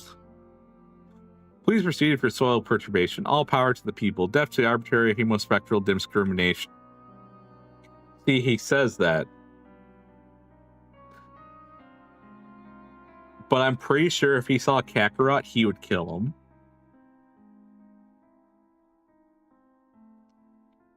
Because right now he might have that idea in mind where it's like, oh, he's also considered a freak, so he's one of us. But I don't know if he can see past blood color at this point. I have to see what he says, but that's the thing where it's like the greatest test of whether he's a sane individual is, all right, do you kill Kakarot?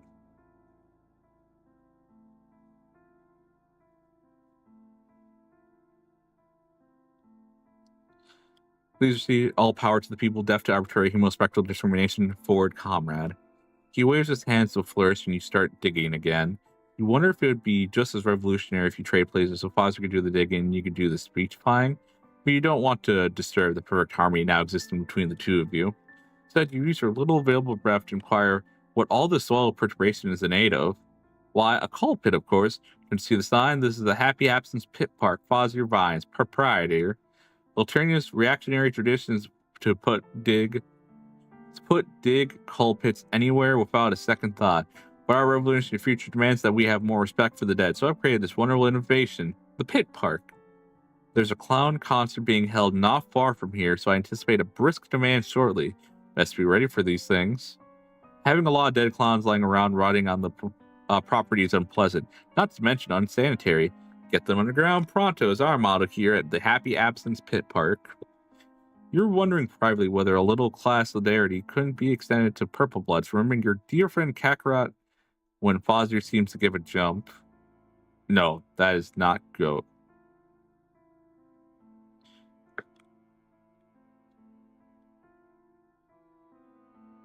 You're wondering privately whether a little class solidarity couldn't be extended to Purple Bloods, concerning your dear friend Kakarot. I kind of wish we didn't say that privately, because then we know his answer. This also might be a thing of our friendship opens up his eyes to see that the system's not going to work, and maybe his own system won't work as well, where he just deems all high bloods as bad people that need to be removed from the system or whatever. Then again, I don't think he's ever... He's talking about revolution. I don't think he's said anything about killing people.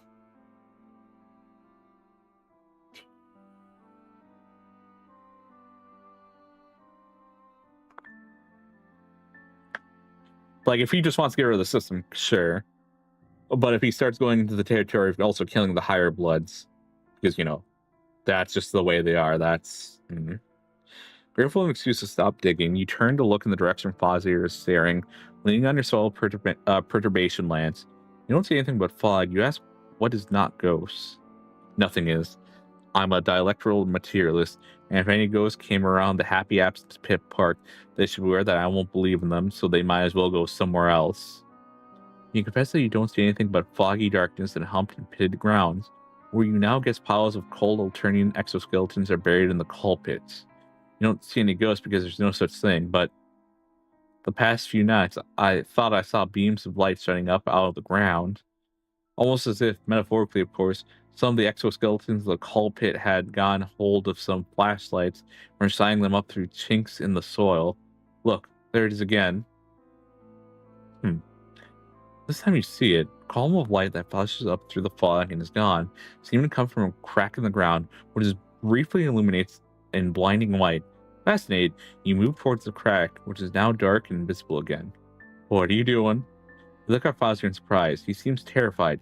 You ask tactfully whether he doesn't think you ought to see what it is.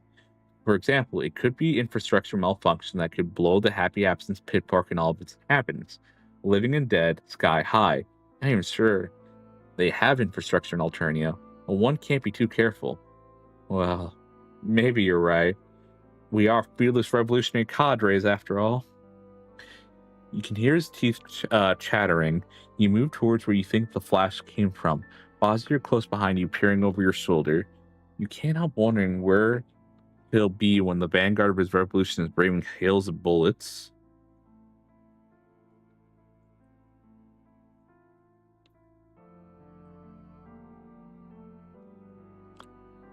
You very much hope that his revolution, if it ever comes around, won't happen while you're around.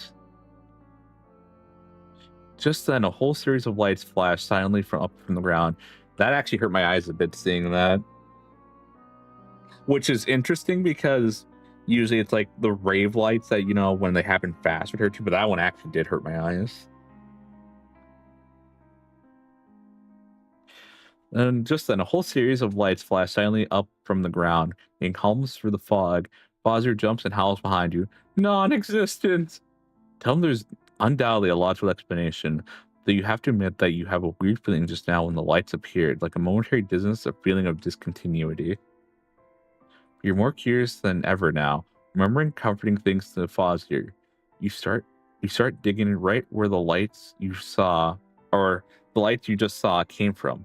Then it's weird, because you break through some kind of thin crust, as if the soil in that particular place is just a few inches thick over a brittle surface that your shovel goes right through like old pottery. You wonder whether you're inadvertently dug into an old coal pit, but what bright light would be doing? But what would bright light be doing coming out from an old coal pit? And in some weird way, it doesn't feel like a coal pit. Also, I really like this music right now. Like the colors I'm seeing on screen, the music itself, very good. It's very good. And you've broken through the very fabric of it with your It feels like something metaphysical, like reality itself is particularly thin right in this spot, and you've broken through the very fabric of it with your soil perturbation lance. You dig around the edges of the hole, enlarging it until it's about a foot wide. The darkness within makes the darkness of Alternia's night seem bright by comparison. It's so dark that the soil falling into it and the part of your soil perturbation lands poking into it seem to vanish completely. The sound is called Graveyard Shift, or the song is called Graveyard Shift. Very appropriate. As if the other side of that hole is reality itself gives out. You and Fozzie stare curiously down into this hole. Suddenly, a blinding but strangely blank light bursts up from the hole into your faces. At the same time, there's a deafening sound which seems to vibrate the very framework of reality, like a gigantic needle scratching a gigantic record. Grrrt. You're standing in a foggy night holding a soil perturbation lance that has been handed to you by Fozzie Vellis. He points you to where he's just been digging, and you begin digging in the same place. The moss that covers the alternative ground is tough as leather, and the alternative soil is rocky, hard, and unforgiving. No surprise there. For along, you're sweating profusely. You feel strange, like you're just standing somewhere else, doing something else, seeing something else. The aftermath of a blinding light and a deafening sound seem to linger in your eyes and ears. But around you is nothing but dark fog and bare ground humped and pitted.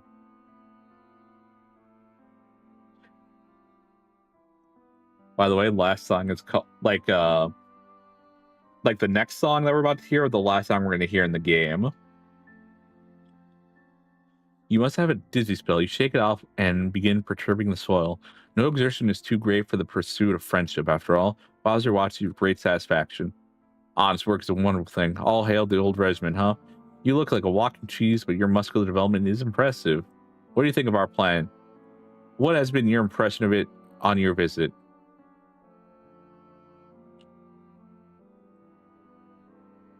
Oh, okay. This is gonna be fun. Try remember, like, why do I have two saves for the same dialogue, but then you can see the text is different?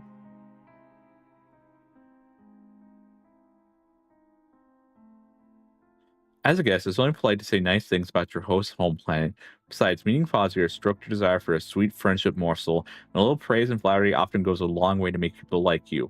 So the little breath you have to spare from your digging, you tell Fozzie that you have found Alternia most interesting. The fierce rush of life here induces a solitary wakefulness, and boredom is virtually unknown. Also, the social structure rising from the hemospectrum and the multidimensional relationship matrix is very unusual, producing a fascinating array of possible interactions among people. You look forward to the day when you can tell your grandchildren about it, and you're speaking, a satisfied smile overspreads Fozzie's face. I'm glad you recognize the nobility of our ancient society, where its orderly hierarchy and natural evolved degree of privilege reflecting natural evolved degrees of ability. You're pleased that your words have met with approval, but you're still a little troubled. You have an odd deja vu sensation that this whole exchange could have gone quite differently. Maybe even did go quite differently sometime in the past or in some parallel universe. You inquire timidly whether the total domination of the lower bloods by the higher on Alternia doesn't sometimes feel like oppression. Never. I myself am only a rust blood, so I lack the privileges of the higher bloods. But the most important thing for society is that everyone should be in their appointed place and do the thing they're suited for. If all the passengers in a rowboat keep their seats and row in the same direction, the boat will quickly reach their destination. But if the passengers all jump up and start running and around and grabbing the others' oars, the boat will capsize and all be lost. You remark diplomatically that Alternia isn't a rowboat rowing towards a destination. You're wrong. A planet is very much like a rowboat advancing through the black water space. And as for our destination, all of us on Alternia aim at but a single goal every hour of every day: to serve her most high imperial condescendence in conquering her glorious galaxy-wide empire. Long live the Empress. Well, you suppose the sense of being part of something larger than yourself makes up for a lot. It does. And naturally, evolved systems are almost always more robust than artificially designed ones. They are. And it's true that Alternia's societal structure does bring some semblance of order to a collection of 12 desperate troll subtypes. It is. Balzer beams at you fondly. There's nothing that warms the heart like someone who thinks you're right about everything. It's so wonderful to assign someone, even someone who looks like a piece of cheese, who is so intelligent and understands society and politics so perfectly. Finally, a true friend.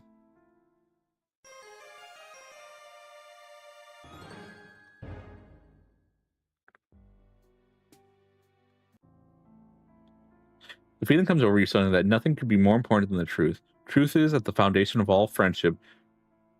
Truth sets you free. Honesty is the best policy. So you take a deep breath and say that you hope you won't give offense, but in your opinion, alternative is the nastiest, ugliest, cruelest, most inhospitable, and most unfair place you've ever seen or heard of in a long time of travel and study. Even the plants are bloodthirsty. Even the soil is hard and mean. You made many, no, friends here, but you've heard it's also possible to make friends of lions, bears, killer whales, and other wild and dangerous creatures. In fact, sometimes here in Alternia, you felt that you've been locked in the cage of a bunch of such wild and dangerous creatures. No doubt you could have anticipated that blunt honesty like that would give offense, and indeed it seems to have done so. As you finish your remarks, Browser is frowning darkly. So you've come to Alternia as an uninvited guest, only to criticize and judge our civilizations, huh? No, no. You know enough about our society, our billions of years of evolution and painstaking rise from mud-dwelling insectal ancestors, the political and sociological theories of our statesmen, philosophers, and scientists to make those judgments, do you? Well, no doubt you've done studies establishing what would happen if the hemospectrum groups were placed in different relations to one another. If, for example, Rust bloods were the highest group and the Fuchsia bloods the lowest. Well, no, but I suppose your plan is so similar to Alternia that you have a firm basis on which to apply your preconceptions to us? Not all, but and surely you aliens are similar enough biologically and physiologically to trolls. You know how we feel about our own society? Uh, I thought not. I guess from the very first that you were nothing but a dilettante fox socialist pseudo intellectual sprouting your ivory tower theories about the least idea about what you were talking about. Well, smarty pants alien, I suggest you take your cheese-like person and your theories home to your own planet. It won't be long before her most high imperial condescends conquers your armor of the galaxy, so that we Alternians can return the favor by standing in judgment over your society and politics. In the meantime, I bid you good, Siderium. And with that, Father Valley seizes his soiled perturbation lance, as well as your hopes and dreams, and stalks off into the foggy nights. He flips you off in this one.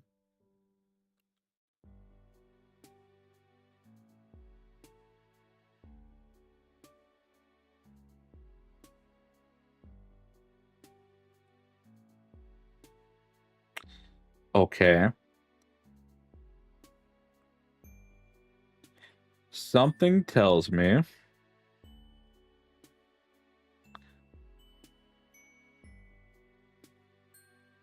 so this Marvis is the next person. Something tells me that our friendship with have a strange sense of deja vu. Come here, Frida. Come here. That friendship we had was technically of no consequence. That whatever meta element's going on, whether we made friends or you could also say it's fates. Because that's another thing. If the fate thing is, you know, like in the Homestuck where things are just bound to happen, then this could be the case of this guy, in order for things to go as need be in the story, he needed to be someone who agreed with the system. And that him agreeing with the system was to no one's benefits. So the right ending for this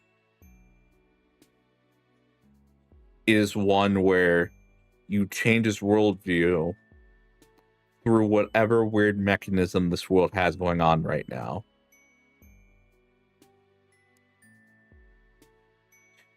Because I think for this one, and I'm just making this assumption,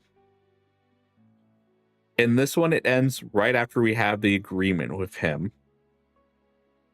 My guess is the light of the world does not happen again, where the lights come up from the graves. So it's almost like us seeing the lights. I'm trying to think of a way to word this.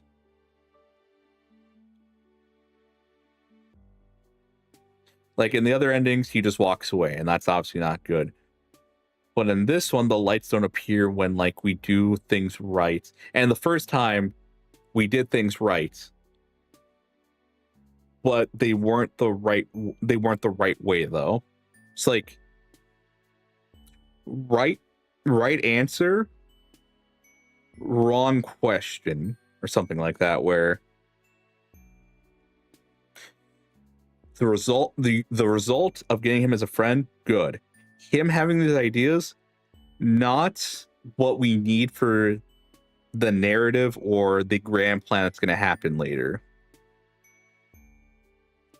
So in this new ending where we get it where he, accepts the whole blood cast or whatever, we got the result we want and he has the mentality he needs for whatever reason. And the story's allowed to progress from there. Kind of like how we needed to see the Dark Carnival, and this could also be a thing of we have reached the Dark Carnival, we now have a Dark God's blessing, because we showed like our solidarity with Kakarot.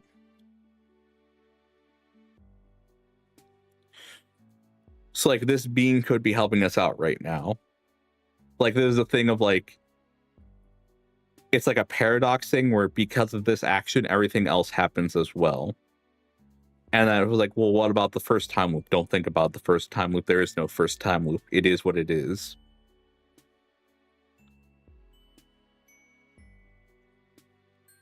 So this might be the case of the friend achievements we see.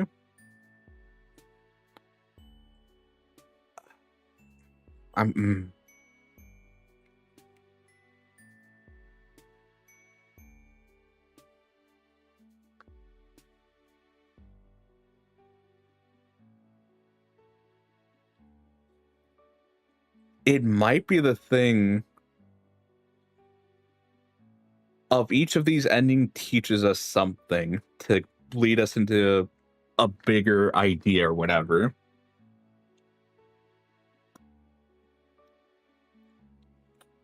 Rita, where'd you go? Oh, hi. There you are. She comes from the right. She came from the left.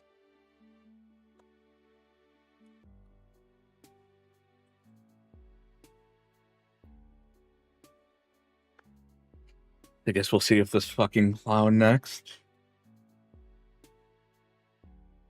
Also want to check my email again one more time. If I don't see an email this time, I know they're not doing anything then today. I literally left a note saying, listen, I'm available anytime. You just let me know when I'm ready. All right. Rita. Oh, my finger.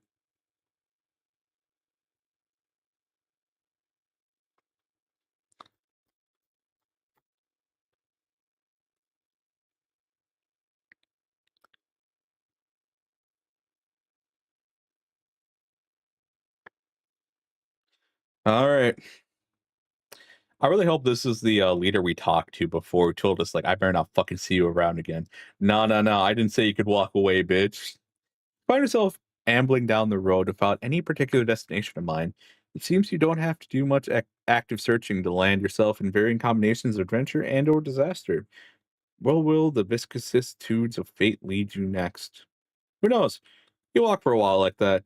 You've just about lost all hope of running to a wacky contrivance when your pulse lights up with the delightful and or foreboding sound of friendship. Someone is calling you. You're less excited to see that the person who happens to be calling you is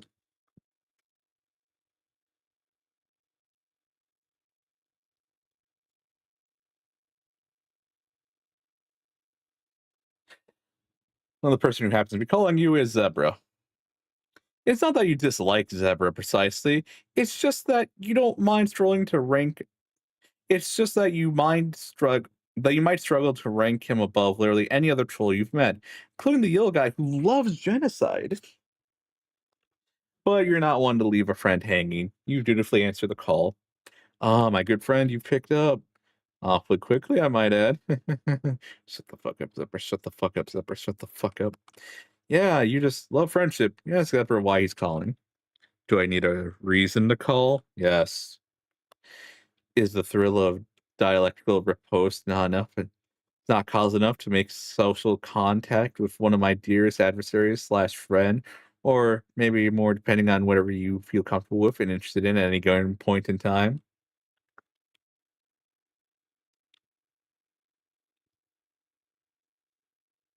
I'm petting Frida. You have no idea how to even respond to that. I'm just fucking with you. I stand to incur material gain from your association. I need to stay right where you are. Well, what are you gonna do? Hang up? Stand right where you are and stand in the line. You ask what Zebra's up to, but he won't say. Tells you he needs to concentrate.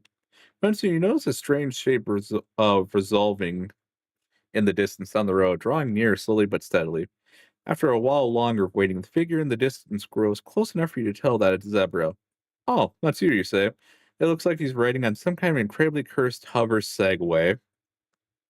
Yeah, I'm coming.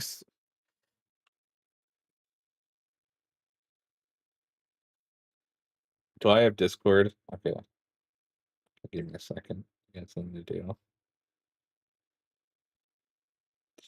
If your ears actually no, do I have the volume down on this thing? Give me a second. 8.9. We can do like 9. Oh, probably it's 8.9 because I couldn't get to 9. There we go. Yeah, I'm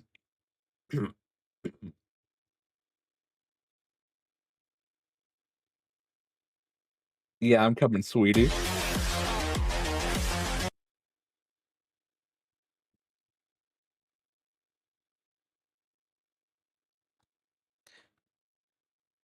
You would say it takes maybe 15 minutes or so for him to make it to the entire way over on his hover scooter. There you are. Impressed by my new ride? Oh yeah, you say. You're very I hate that face. I hate that face. I hate that.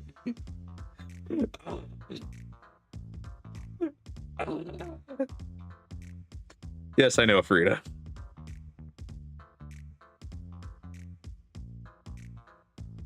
Oh, she's getting into these pets. Hell yeah. I knew you would be.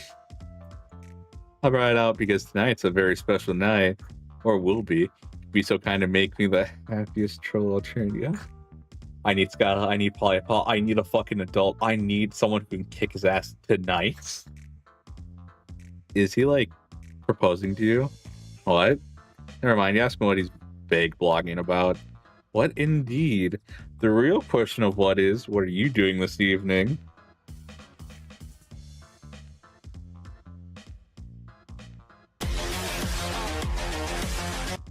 I'm just gonna stay in this fucking channel. This dumb soundboard sound effect is like the only thing giving me joy right now as Zebra fucking speaks. And also Frida, who wants a lot of attention today for some reason.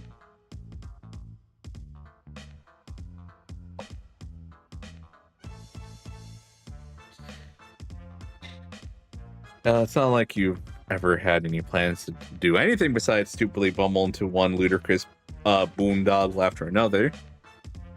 She's protecting you from the scary blue man. Yeah. He's a fucking super predator. Oh no, she really wants pets right now. Oh shit.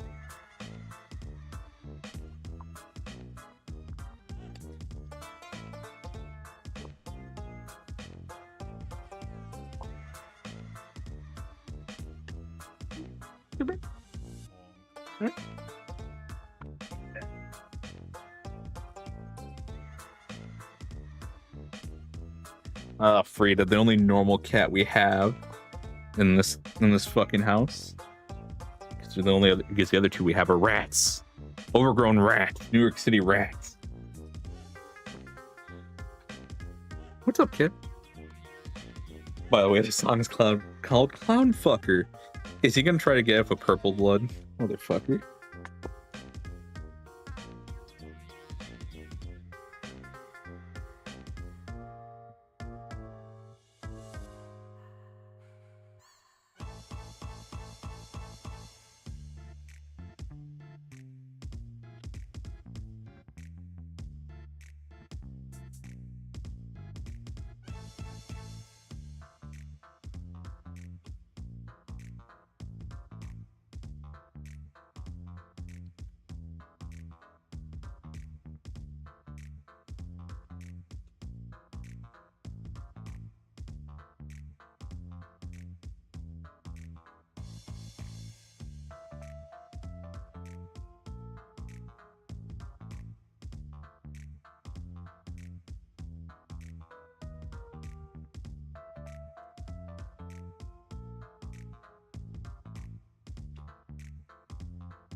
No, Zebra only dates below his caste. Easier to catch. Okay. Okay. Okay. Seems like whatever he's alluding to, inviting you to, probably fits the bill of being included in your long itinerary of unspecified dumbass bullshit you were bound to get embroiled in anyway. Fantastic. Well, it just happens I managed to get my hands on 2 tickets to Clownfest.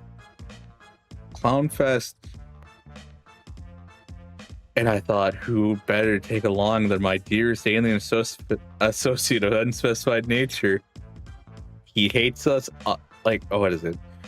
Best friend, what we would consider romantic relations, boyfriend, girlfriend, Christmases. As the other one, no, the other one's we hate each other, but there's also supposed to be a mediator. We don't have a mediator, and I just hate him. You have no idea what Clownfest Wrecker is, but it's not off to a good start for the name. Oh, I should have known you wouldn't be familiar with it. It's a little sophisticated for an off-world retrograde such as yourself. Zebra? We don't need a third person here. Let me just fucking kill you. Some music festival center around purple blood performers. Now, normally I wouldn't try full of high blood entertainment, disgustingly oppressive that it is. But when you think about it, aren't clowns the most disprivileged class of them all?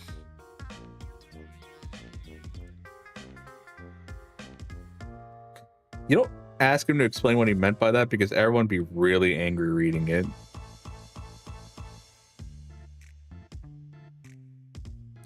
So I'm assuming one of these endings is right there, which is have some self-respect.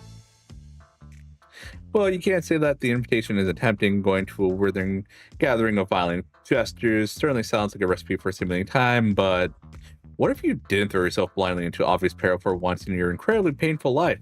Pass. Oh. Zebra sighs heavily.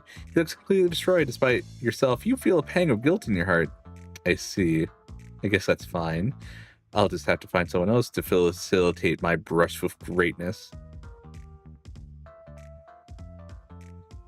What is that supposed to mean? You don't bother to ask. You don't even get into his obvious guilting either. Zebra seems to accept his fate. Whatever. Can't believe I came all the way out here on my hover scoot just to be callously rejected like this. But I guess I'll see you around, hotcakes. I need you to burn. Need you to burn. Zebra powers back up his little scooter, gearing up to go. But when he tries to lean back so the machine will start heaving in reverse, something is wrong. The scooter just won't move, no matter how many times he slaps at the control panel of the handlebars. Ask if it's broken. What? No, it can't be. It's brand new. It was just working a minute ago. Maybe I'm in the wrong mode? Zebra hammers the button from the control panel for a bit with no luck. Damn, maybe it is the motors. So Zebra tries leaning forward to check it out. That's not the problem at all, in fact. It's as soon as he pushes his weight against the control stick, the scooter surges forward. It collides with your frail human body, knocking you to the ground, and there's much too momentum in the motion for Zebra to stop there. The jets underneath the scooter rake over your pummeled body, ensnaring you and killing you instantly.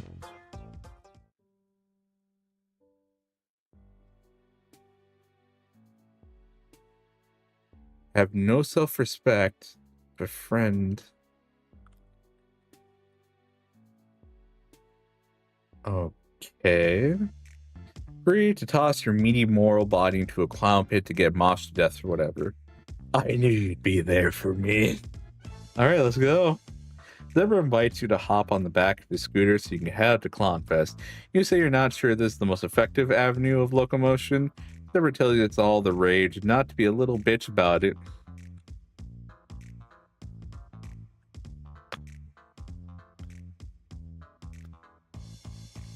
I want him dead.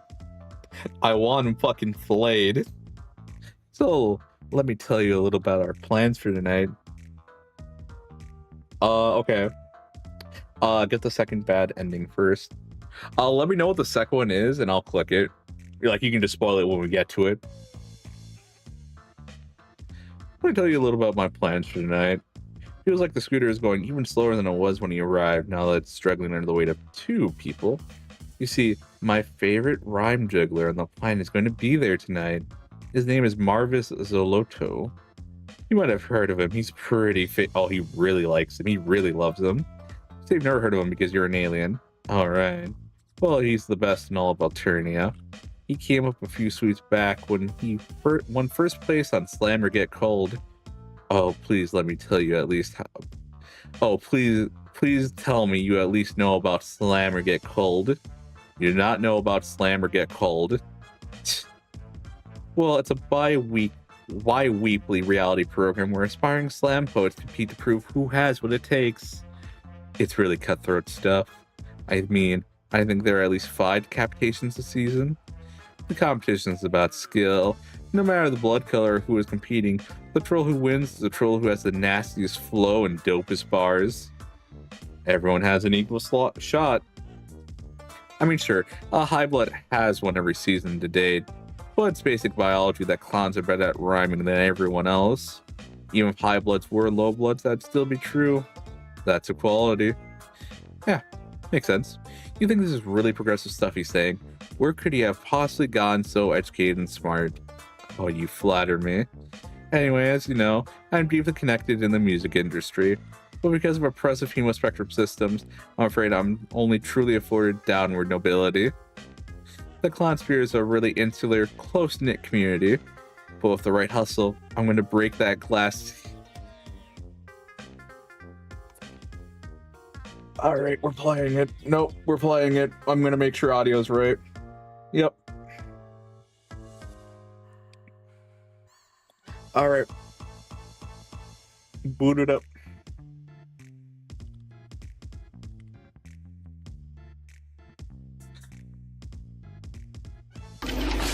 With the glass ceiling broken, all the oppressed groups shall prosper, especially the most oppressed group of all, gamers.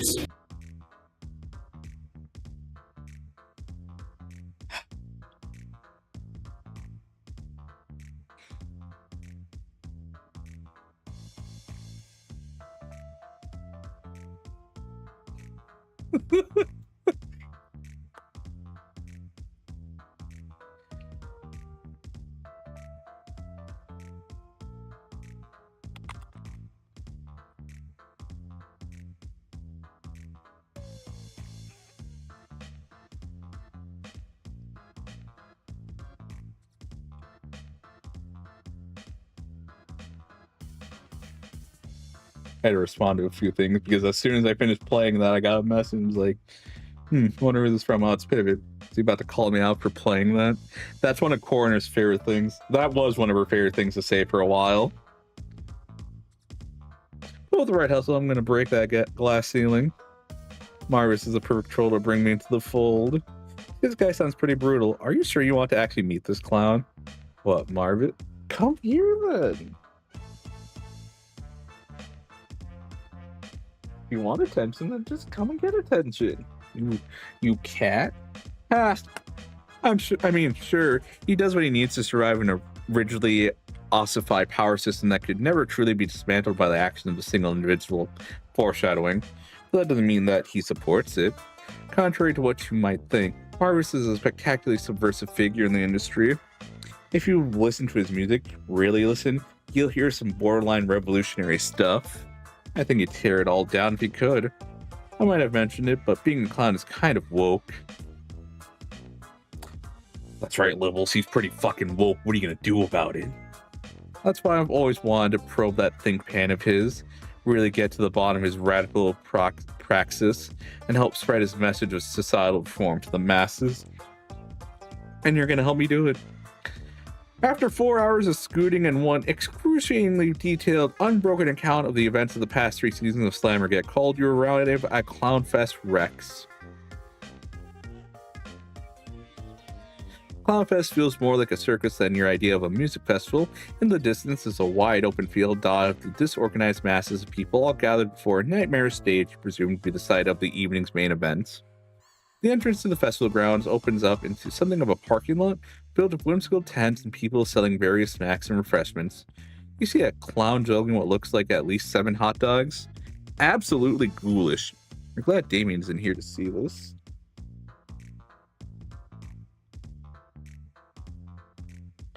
Zebra brings you up to the gates, flashes your tickets, and gets you wristbanded and admitted to the festival grounds. Seems like there's still some time before the performance is slated to start. There are some spectators already gathered in the field, but those of more privileged blood caste are lined up around the tents and a lot to buy food and merchandise. While you walk around the festival grounds, you ask Zebra what exactly he has planned. What could you possibly do to get him in good with the clowns? Zebra takes it as an invitation to whisper conspiratorially into your ear. His breath is hot and heavy against your hearing canal. Here's the plan, my sweet little restaurant.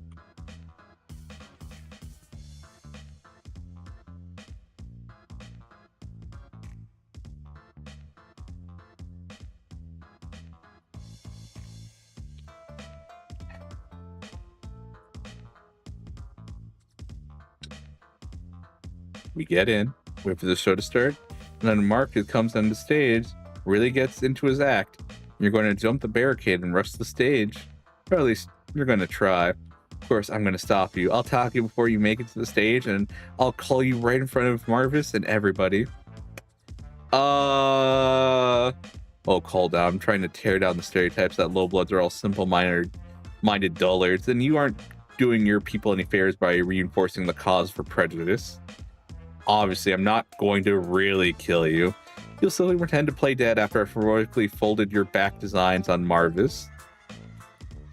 Your black designs on Marvis.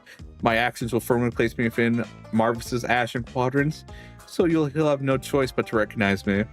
And then the clowns will see what a hero I am and praise me and bring me backstage to reward me. It's really a flawless plan, my dear. If you just do what you're told, nothing will go wrong. Before you can proffer any critique of this caper, the jovial clamor of chattering and revelry surrounding you is pierced by a rising chorus of blood-curdling shrieks. You whip around to ascertain the source of the dreadful sound, but it becomes quickly apparent that those were not screams of pain at all. You know what's up when Zebra joins in with the ear-splitting squeals.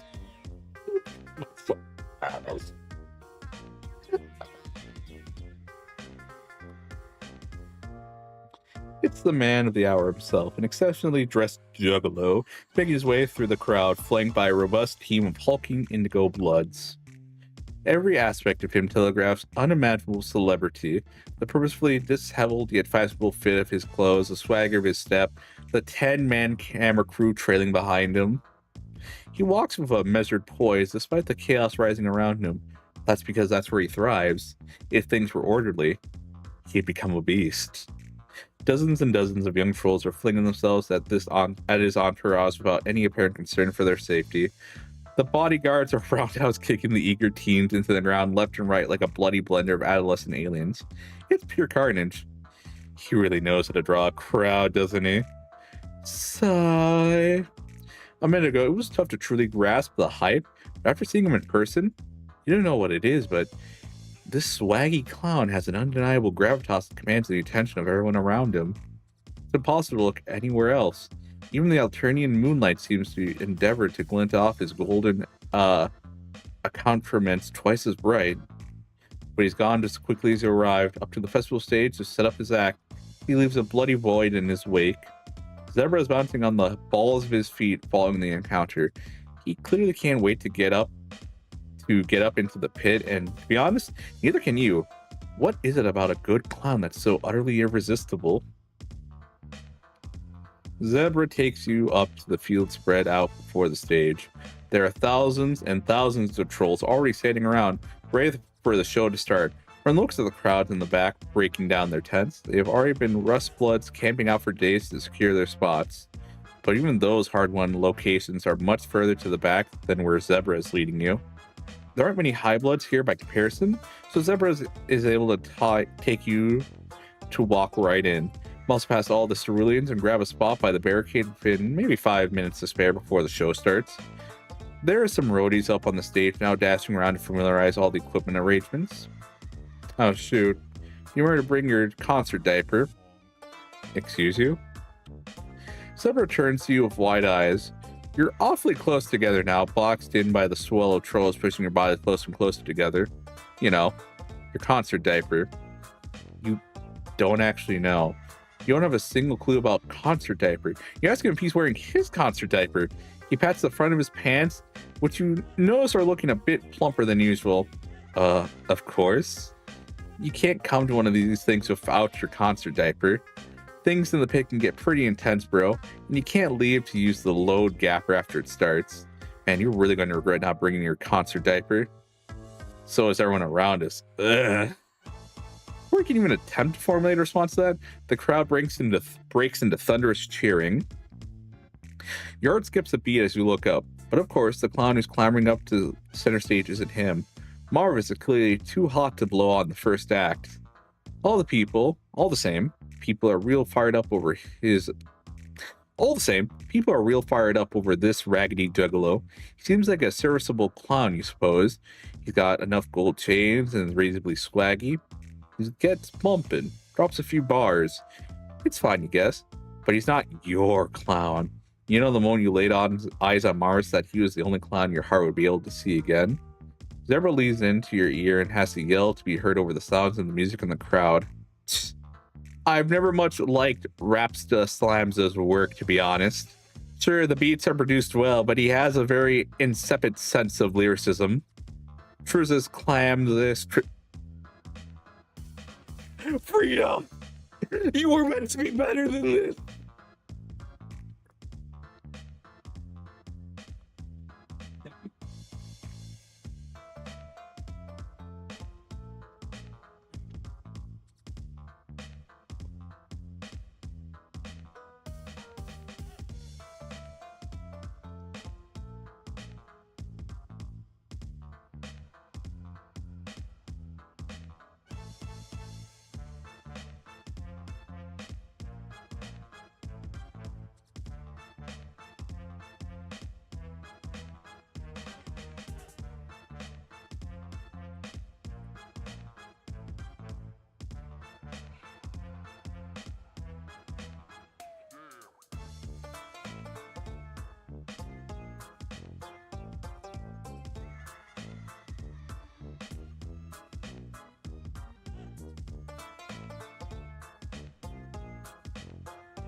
What did she do? Oh, she didn't do anything really. She just jumped up on the table.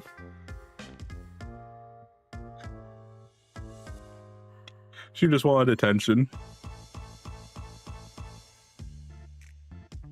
Me and my brother like to freak out about it every time because, like, it's just Char and Sayla who do that, really.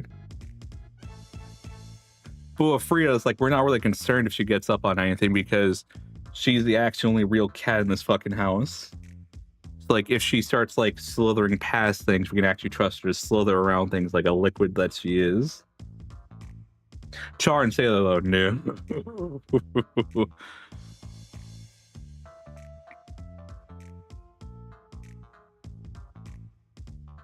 Like, you heard me scream, well, quote unquote scream, and then it's just so funny because Sayla, she just turns to me.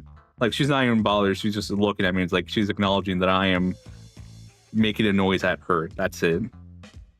Because she's used to it. Because it's like, oh, hey, we do the fucking WWE voices to the cat. So it's like they're never bothered.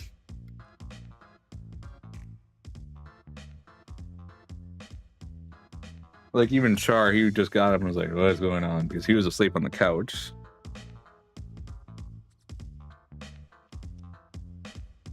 No, she just wants attention today, so. Like, I think this happens like once every few weeks where I'm just on the computer and she will just come up to me.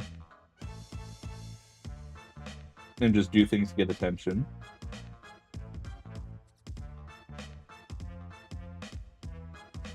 I mean, it worked. I mean, I followed her like you saw. I left the stream just to like follow her around. I tried picking her up like a baby, but her claws are really sharp, and I don't like tempting her to like cut me out.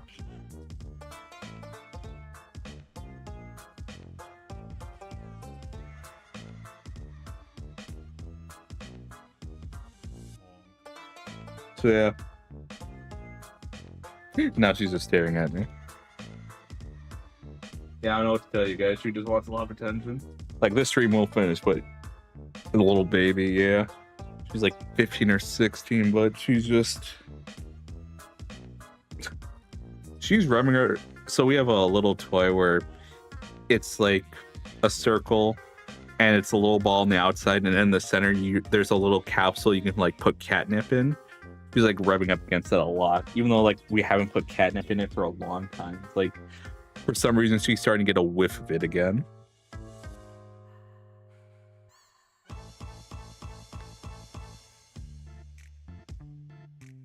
Yeah, just petting her now. Man.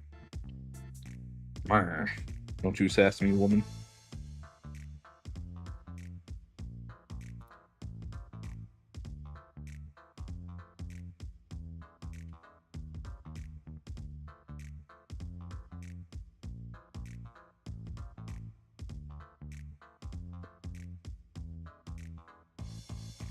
Oh, nope. Sorry, get a little too playful. My hand was at risk there of actually being maimed.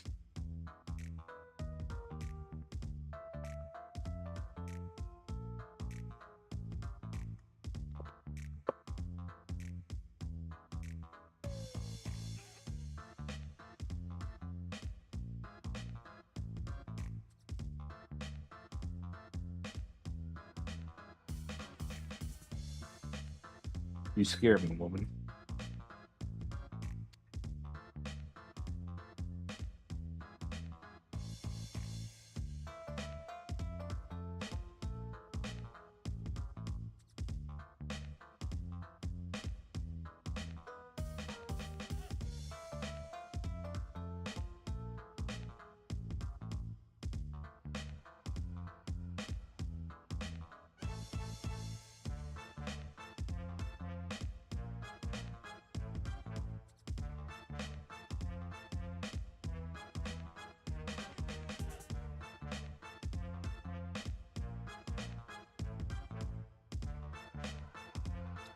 All right, I think she's fine now. Nope, she wants more attention.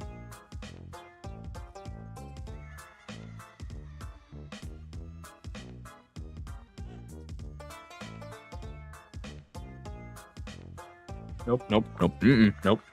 Fuck you. Nope. Not letting you maim my hand.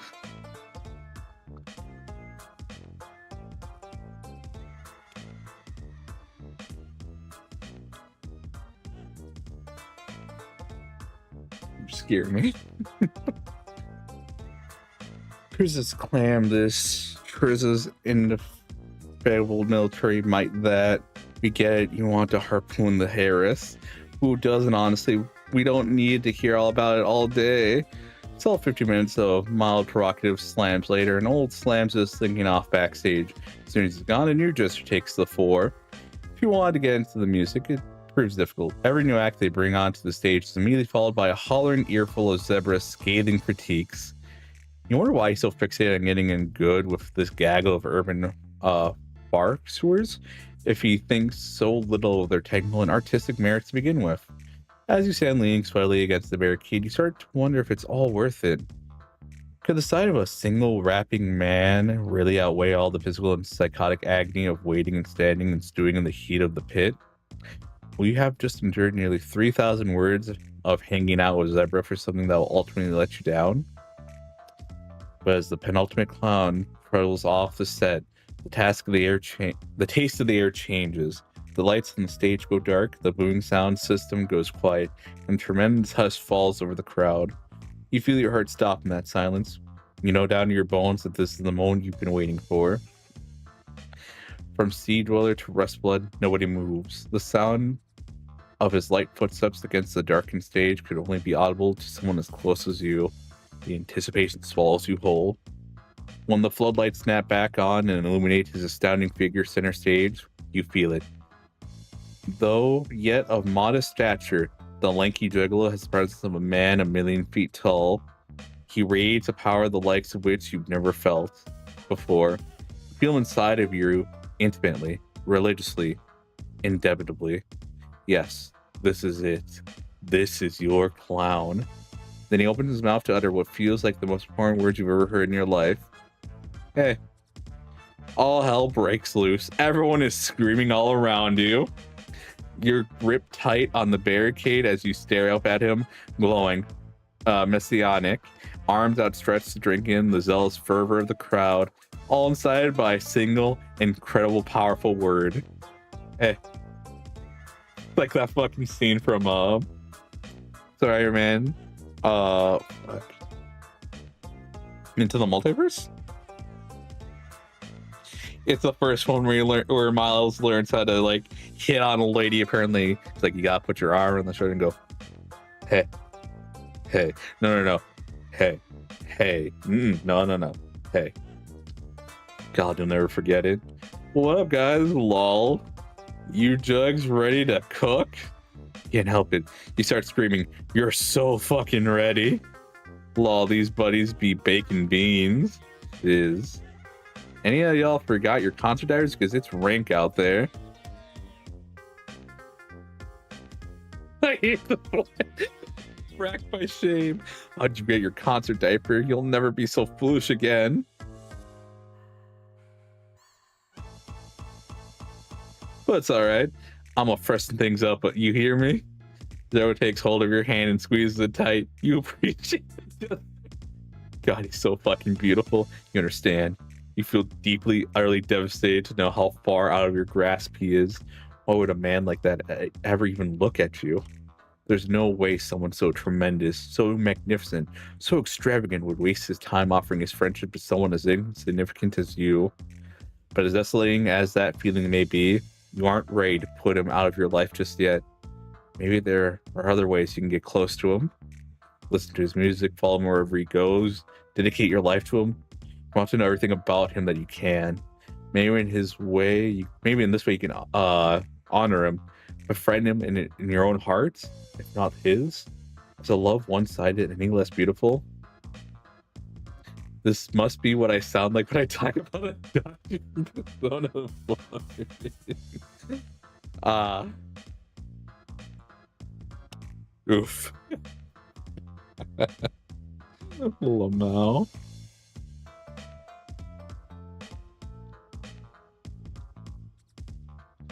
Oh man, I forgot all about Adachi being a thing.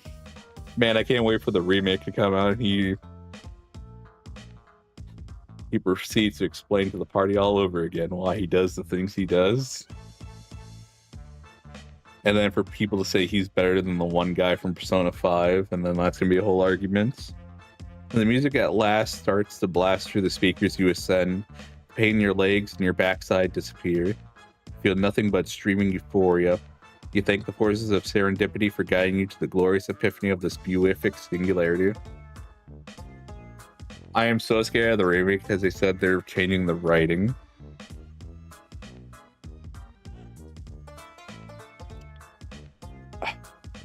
The obvious doomer in me says they're going to change how Naoto and Kanji are characterized. And that they'll no longer be about accepting themselves.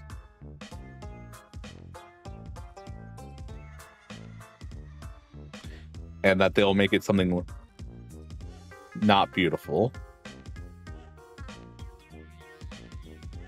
I don't think they'll change Adachi's writing. The best scenario would be changing the writing to potentially hint at like a Persona 6 or whatever. Give like some greater world building maybe. valid, like maybe even like mention back events from Persona 1 and 2. Who knows, maybe even more, the C's teams comes in for just like a day in Persona 4 or whatever. That would be that's like the hope I have, hope or whatever you want to call it, where the only writing they change or add is to put more implications for the next game to come out.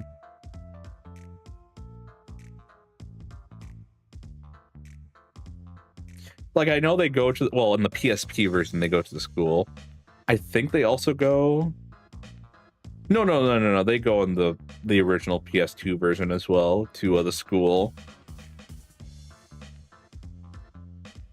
But I'm pretty sure the C's team doesn't show up. It's just that one girl who wanted to become student council president when you go to the school.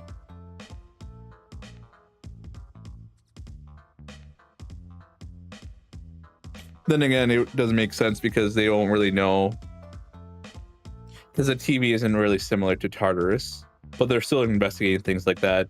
But this is like freedom, behave yourself.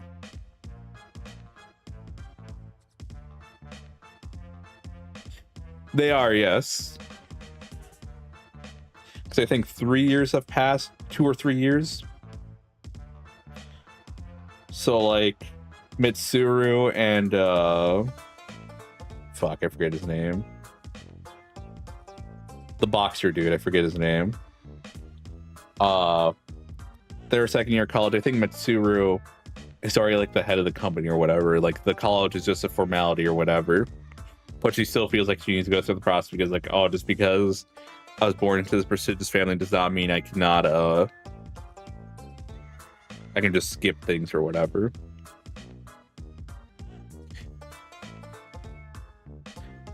Because I'd really like it if the Persona 1 and 2 characters showed up. Because interesting thing with them, they still have their personas. Like, because they don't have to deal with like the very particular situations of 3, 4, and 5. Their personas can just come out in the real world. While I think maybe in the side-off games they explain, I think Persona 3 crew can use their personas outside. No. I think they had to be in a Tartarus to use their personas. But the side games gave them a justification for why they could. But truly the only ones you can do it without like weird circumstances is the Persona 1 and 2 crew.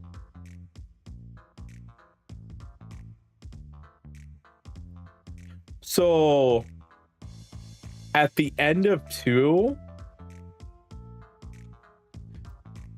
I think because what is it? Innocent Sin and Eternal Punishment. In Eternal Punishments,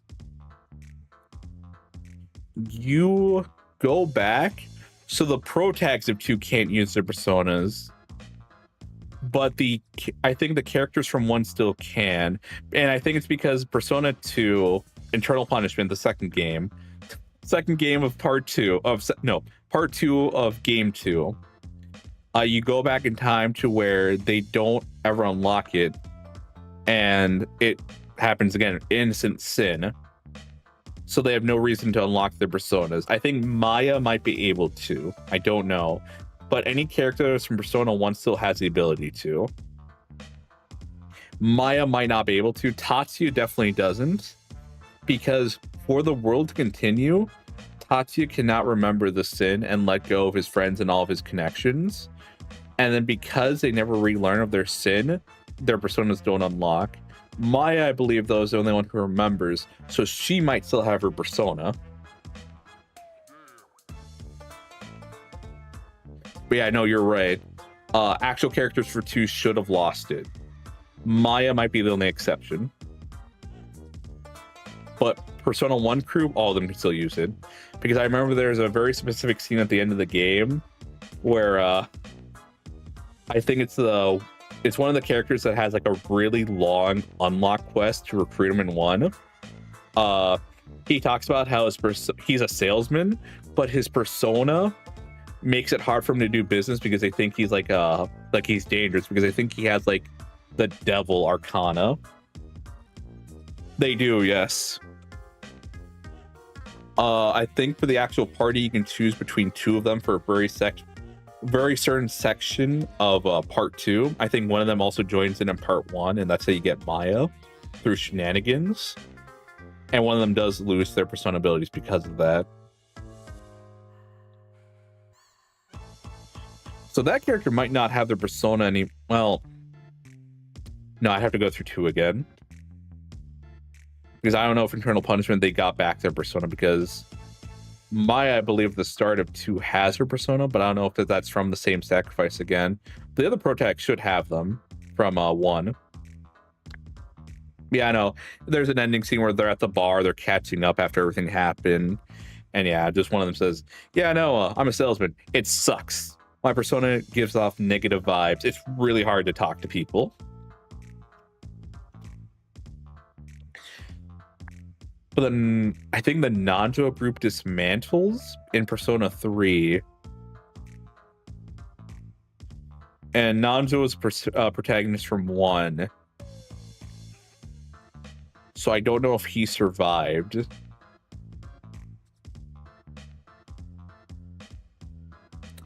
That's the problem with side games. You don't know what's canonical or not, or just supposed to be a justification to have just, you know, a fighting game. The show is nothing to scoff at either.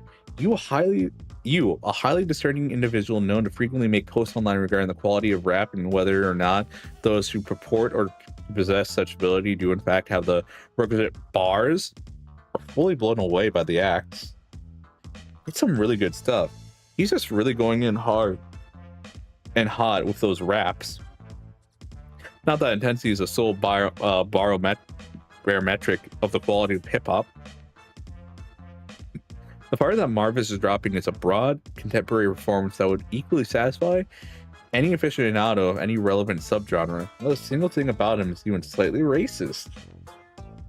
You're really starting to get into the zone when Zebra starts to scream in your ear again. You're already going deaf in the concert as it was. I think it's about time to get this show on the road, don't you? All right, what's the bad ending for this one? What am I choosing? What am I picking, coach?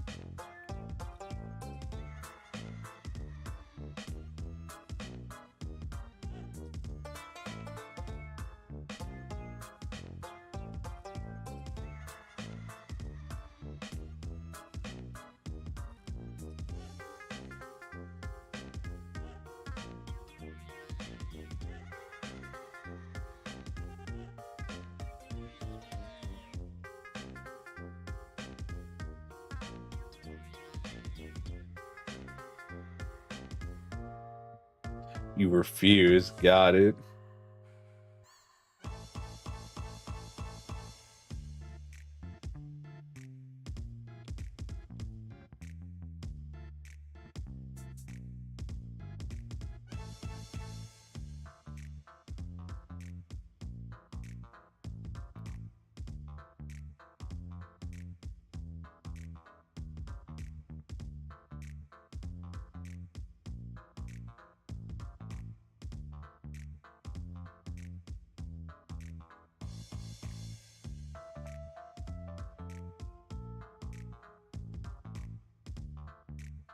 All right. So, okay. So go along with Zebra's plan is his second bad ending. All right, go along with Zebra's cowardly, nefarious plan to scam your beloved clown. Enraptured you may be with Marvis's magnificence. A promise is a promise. You can't let Zebra down. Fuck, I did save, right? I did save, got it. You wait for the right moment and start to vault up over the barricade as quickly as you can manage. You clear the barrier and drop down into the gutter between the stage and the crowd. You're not sure where to go from here. You glance back towards Zebra for guidance, and the crowd has noticed what you're doing. All right. The onlookers are swarming with rage at your insolence. Zebra makes his move. He starts to follow you up over the barricade, but things don't go as planned. Instead of heroically stopping you from making it to Marvis, Zebra is put upon from all sides by grasping claws. They don't recognize what Zebra is trying to do. They think he's just another conspirator trying to join you in your attempt at Marvis's life. You watch in stunned horror as the two trolls closest to Zebra take hold of each of his arms, dig into their claws, and rip them right off. And they don't stop there. You barely have time to process what's happening until another pair of trolls descend, helping to tear ruthlessly into Zebra's body. His screams don't even register over the booming of the sound system. Fountains of indigo blood spray hot into the humid air. The barricade in the ground all around you are drenched in your friend's gore. You're frozen where you stand in that arid gutter between heaven and hell.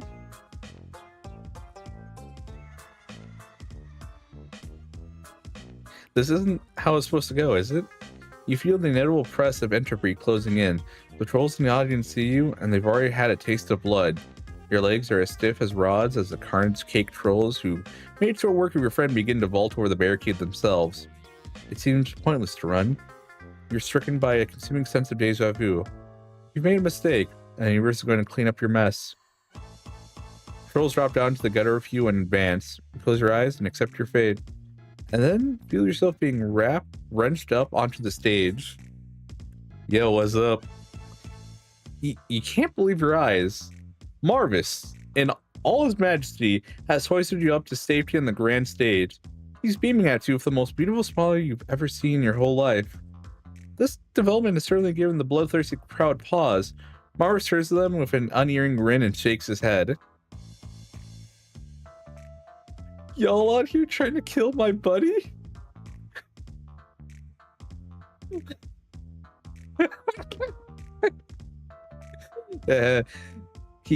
Sometimes I swear my fans are bigger clowns than I am.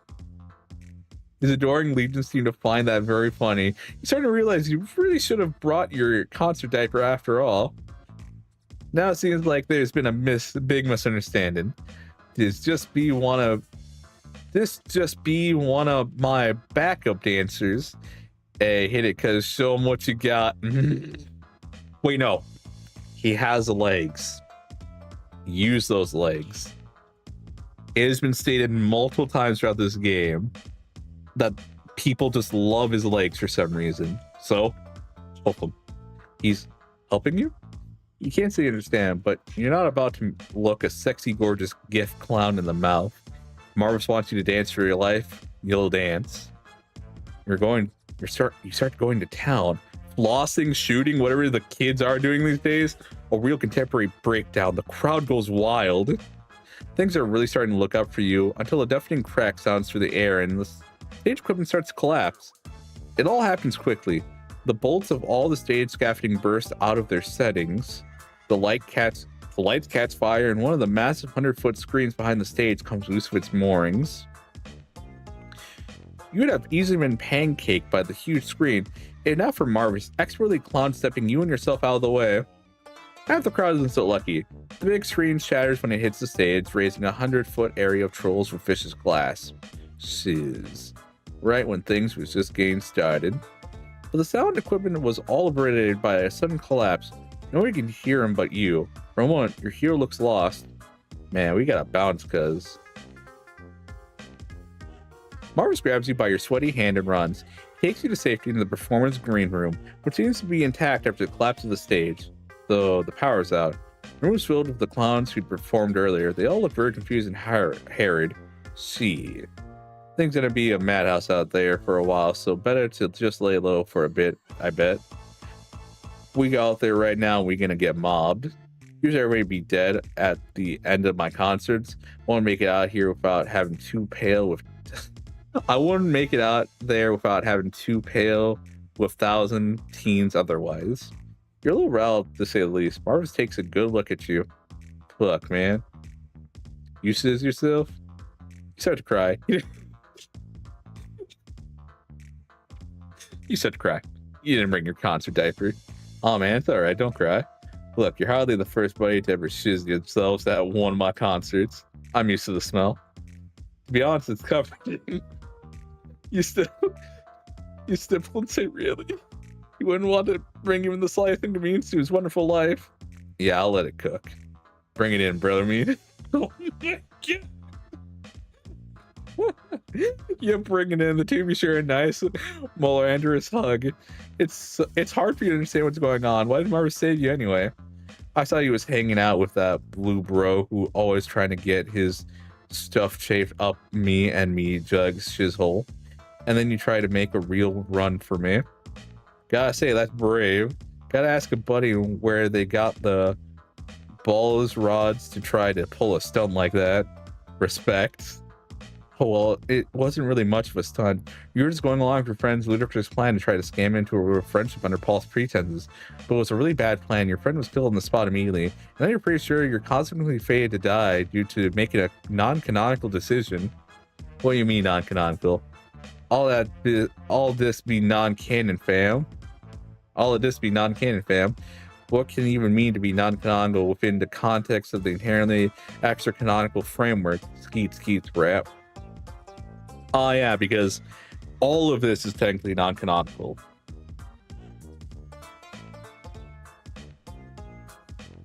You're not sure, but you definitely have the sense that some of the decisions within the simulation carry greater values of truth and relevance than others, and that the linear progression of events is regularly enforced by an obligate narrative flow that privileges those actions which most smoothly facilitate the designs of the story's architecture. Sure, you can hear that noise that way, but I'd say you're the architect of your own fate. Inspiring Sturman as Marvis may be spitting, his wise pontification erupted when a clown in the back of the green room knocks over the water cooler. This gets the other clowns who was talking to him really pissed, and they start duking it out. It starts a chain reaction that pulls all the other high bloods into a whirling blade picture of clown carnage. Man, what the fuck is going on? It's like you said, you made a mistake, and the essence of the timeline won't rest until it's put things right. You feel that's happened before and it'll happen again. Well, I'm getting the fuck out of here. Come on, troll Nostradamus, let's scoot. Even as the inescapability of your demise consumes you, you can't bring yourself to deny him. You follow him out of the green room, fleeing before the clown fight before the clown fight can pull you in and grind you to bits.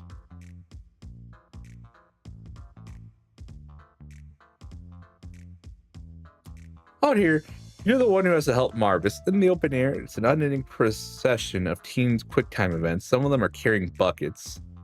You just need to keep punching them down until you finally make it to his rich guy clown limo. The driver's nowhere to be seen, so Marvis gets behind the wheel and you hightail it out of there. Stick your head out of the window and look back. That's a nasty storm brewing in the distance. I know somewhere we'll be safe. Make sure to secure your seatbelt. After dodging at least 3 fallen trees, a wayward deer looses, and a lightning strike that blasts the hood of the vehicle right off, Marvis brings you to Clown Church. You can't say that this place was high on your list of venues you wanted to visit again, but this thing was a fucking budget. This thing has a fucking budget. Whatever bullshit powers that coming after you will have no reach here. This be hallowed ground business. Marvis leaves the limo on the lawn of the church, and you both hurry out. Just in time, because it explodes not 2 seconds after you're out of the door. By instinct, Marvis shields you from the fury blast of his body. Hurr. Oh no, Marvis, no, you beautiful soul. You're struck by guilt. How could someone so tremendous bring themselves to such harm for someone so meaningless as you? You drag Marvis' burned, scorched body into Clown Church, and you clap as soon as you're past the threshold. You start weeping. Shit, fam, I ain't dead, just a little toasty. You ain't gotta cry about it, god damn. Oh, okay. You help him up and bolt the door behind you. He was right. You do feel safe here. Nothing's collapsing, nobody's being stricken with a hysterical urge to start a fight, and there's not even a single fire happening anywhere. The mirthful massage will be protecting us, buddy. Stay frosty, alright? You help Marvis over to sit down in one of the pews. You sit next to him and gaze up at the imposing architecture. It's not all bad. There's beauty there. Beauty in being a clown too, you're starting to see. Maybe you're even starting to believe? Turn to look at Marvis and his face is ashen and slick with sweat. Think that dip in the grill I had hurt a bit more than I thought. Your heart drops in your chest. You ask he's gonna be alright. As long as we stay in here, we'll be alright. But can you really stay inside Clown Church forever? You know down to your bones that even if you do, it doesn't matter. It's something about the air. Can't really describe it. Everything just starts to press down, down, down. Like you and everything around you is sinking implicitly into the earth. The ground is coming up to meet you, too. You start to perspire. Pressure leaves you weak. You slump against Marvis's shoulder. You feel so insubstantial. The entire concept of your existence is struggling to erase itself. You know this is something you can fight. What, are you giving up just like that? You don't know else what you can do. This isn't how things are supposed to go. This isn't how things can be. You can't exist like this. That depends on what it means to exist, fam. Depending on how you look at it, every branch in the timeline be fundamental to the meta-contextual structure of the essence of existence itself. This kind of reminds me of Fate Grand Order, Act 2, where we start pruning the timeline. Or the timeline starts being pruned, and we're one of them. And we have to fight for our survival. Even an incident that falls outside the strict confines of canonical continuity contributes to a meta consciousness that we built by and could be said to be at its most essential level, defined primarily by the extratextual exchange of interpretation by those who observe it. Each path, a translucent fragment that via mirroring or distorting or magnifying certain aspect of the ultimate reality folds itself inevitably into the fabric of that reality. Itself immeasurable and intangible, but the space it once occupied indelible. The observation of irreality can still inform how reality is to be interpreted, even if that irreality doesn't satisfy even a cursory standard of legitimacy. And the act of contravening continuity can itself provide definition of that very integrity it defiles. Even if what's going down here can't be said to be true, that doesn't mean we are meaningless. Turn up. You know all about all that. You tell Marvis you're glad he's here with you. Marvis smiles and puts his arm around your shoulders. Sorry at all. Makes you feel real.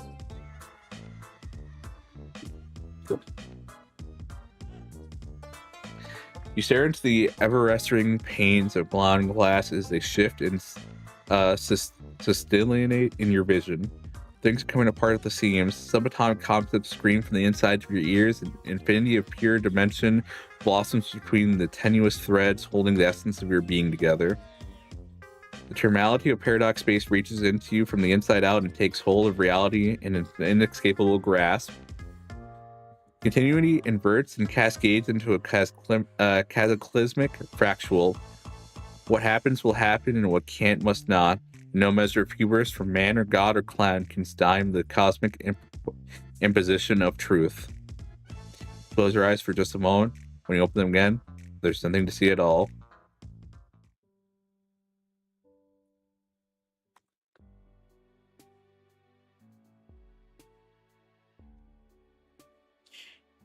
Interesting. That did not give me an ending. So this one keeps going then.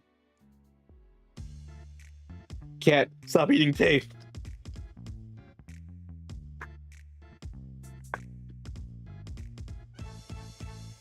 Are you kidding? You say? There's no way you're going to vault over the barricade and try to make an attempt on Marvis's life, fake or not. For one thing, that plan is fucking stupid and you'd immediately die.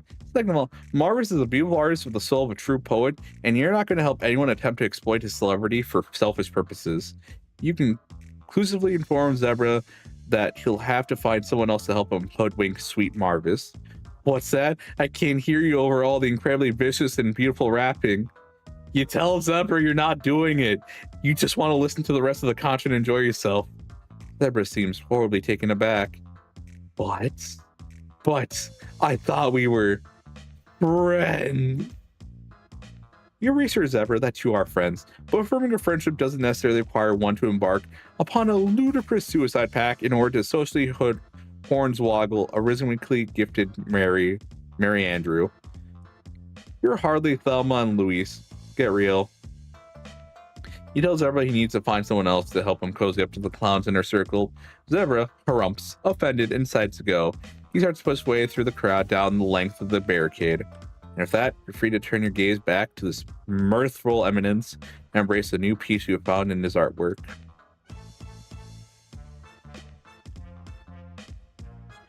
But Marvis only keeps distributing dope, and the crowd only gets rowdier.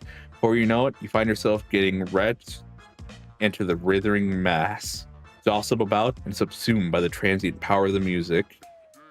Your pitiful little body becomes nothing but a note in his wicked symphony, a raindrop washed away in the rapids.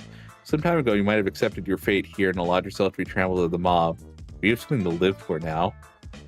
Even as you feel yourself begin to physically break, those sick beats tether you spiritually to the mortal world.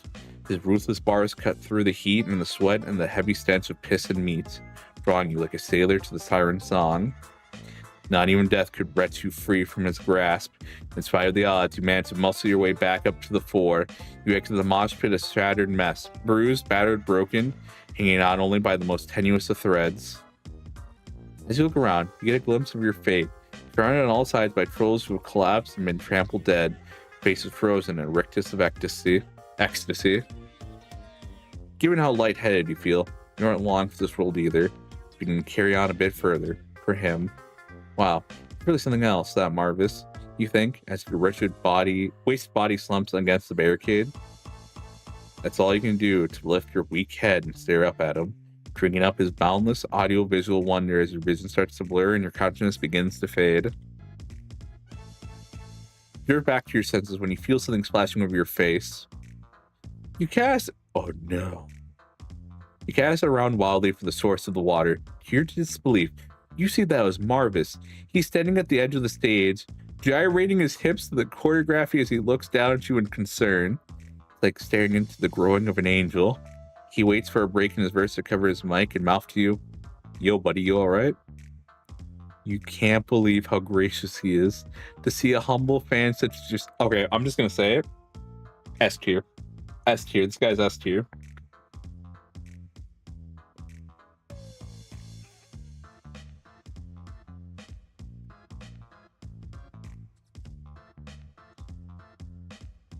It's as simple as that, folks. Marvis is just S tier.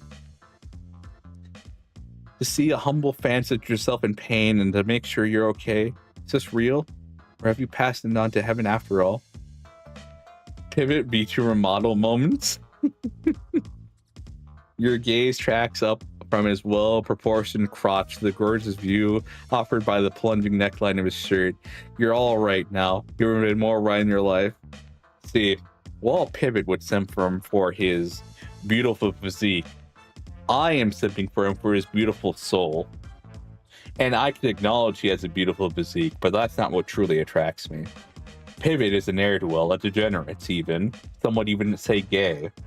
I am not gay, for I love women. Some would pivot the argument and say, well, he's married. Well, have you heard? He loves to make I hate my wife jokes. I rest my case. I am not gay.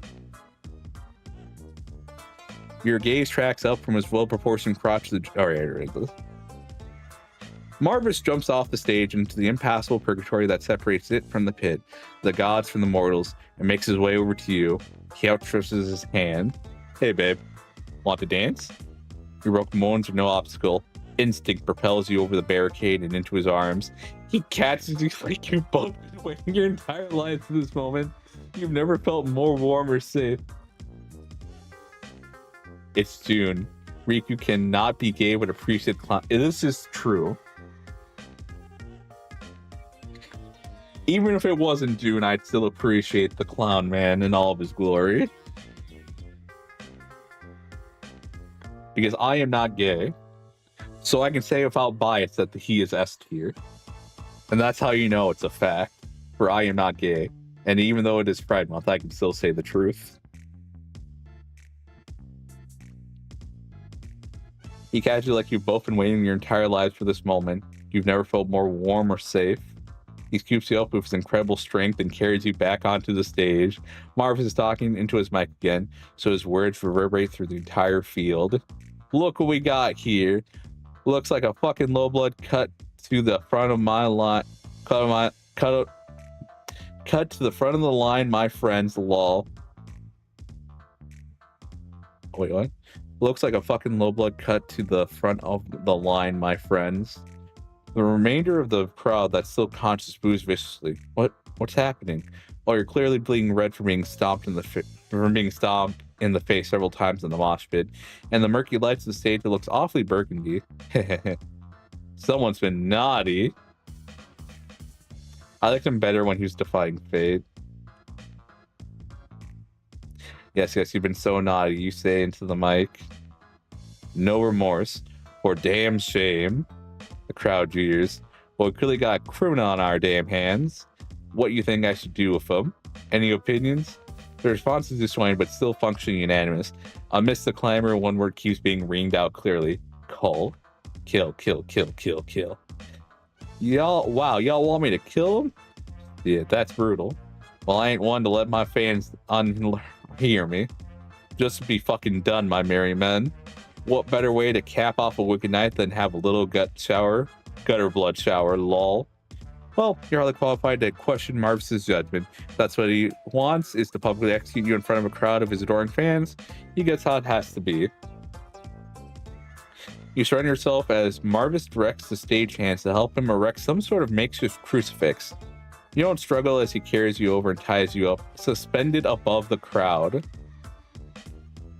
I'm gonna be honest, him doing that face with the tongue out kind of killed it for me. I'm gonna be very honest. All the spotlights shine on you, burning hot. The audience rapturous screams deafen you. But all you can see is Marvis approaching you, ringed in otherworldly light. His back is to the crowd, so you're the only one who can see his face like this. Intense, focused, merciless. A gaze meant only for you. You never felt more special. He steps up before you face to face. You stare into his eyes, enthralled. Such clear eyes, so potent and beautiful. Your only regret is that you can't gaze into them for longer. Marvis takes hold of his cane and in a fluid motion draws out its rapier sharp hidden blade. The metal glints 1,000 colors in the lights of the stage. Almost as awesome as he is, you hope he strikes true. Yours will be a magnificent death. But then he winks. A fleeting moment of understanding passes between you. Could it be that Marvis is the friend you've been searching for after all? Oh, is it a fool's flight of fancy to dream so? He draws in close, rearing up as if to strike, and as he raises his blade, his jacket lifts up too, exposing his vulnerable clown pit. What is the term? Oh, pit prints. Yeah, pit prints. If you leaned in just now, maybe, just maybe you could... Are you going to say smell it? Are you going to say you want to smell his pitties? Take a pit stop, motherfucker.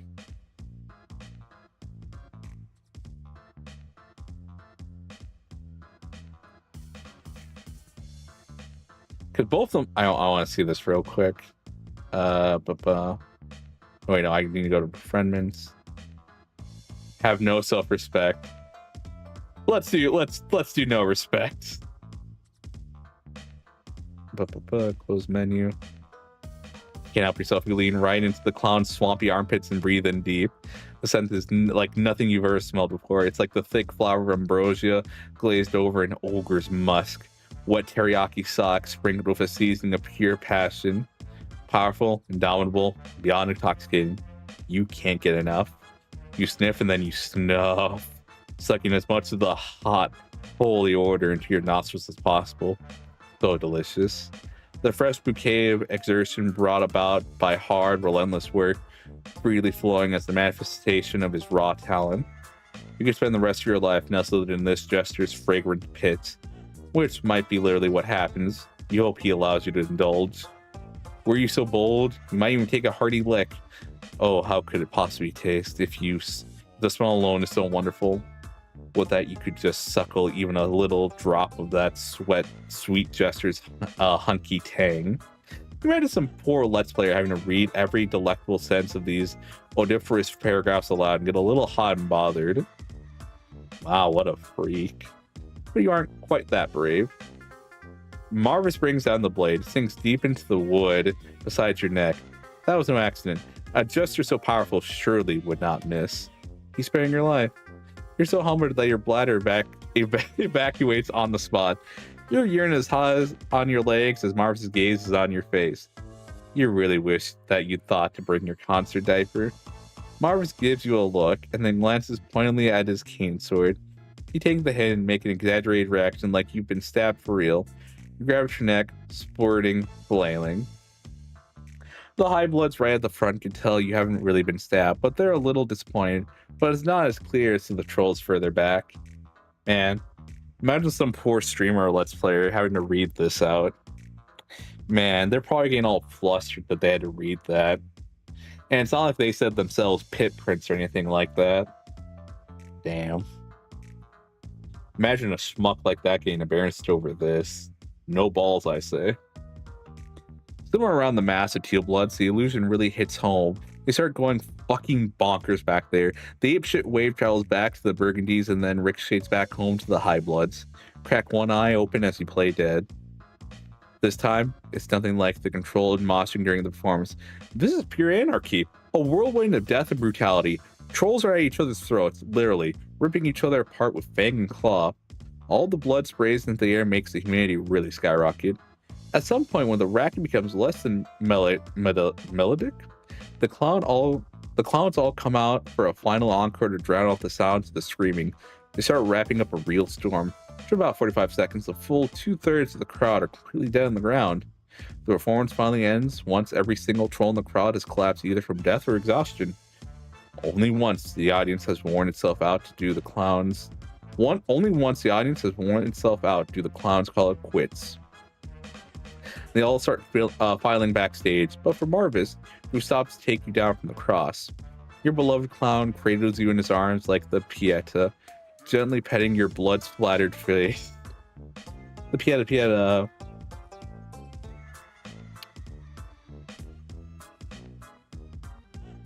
I feel like this is like the first thing that comes to mind is like the scene where Mary's cradling Jesus' dead body. That's what that kind of reminds. Like for some reason that comes to mind when I read this, and I don't know if that's what that's the name of it or whatever. You hanging in there, fam? You tell him yes while continuing to play dead. You don't want to foil his ruse. Okay, gravy. He picks you back up and carries you off the stage. The clowns have a little green room set up in the backstage venue where they're all mixing and relaxing after the show. Nobody seems concerned to see Marvis carrying in a 90% dead alien, or particularly rattled after witnessing thousands of trolls savagely cannibalized each other. Hey, you want a sandy? A what? A sando. You're sorry? Grub bread. Oh yeah, sure, you're pretty hungry. Marvis drops you off on a couch and you lounge indulgently as you wait for him to walk to the catering table and pick you up something. He's back quickly.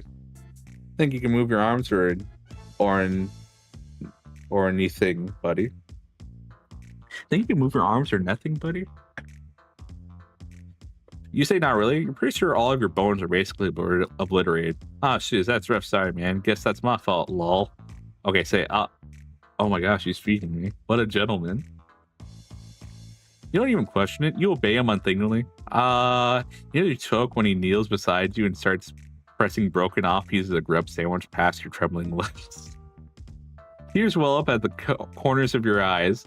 How could someone like you be so lucky to touch and be held by the closest thing on this mortal plane to a god? You're sure there are thousands, millions of trolls out there who would die to get this kind of experience. Anything like this. Humbling. What did you do to deserve this?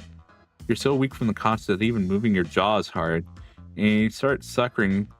Star-stricken sobbing doesn't help either. Whenever a sloppy bit of grub paste falling dribbles down your chin, Marvis is right there to catch it and shove it back into your eager maw. He makes unyielding eye contact with you as he allows you to suck the maggoty meal from his fingers. You tell him he's beautiful. A lot of people say that.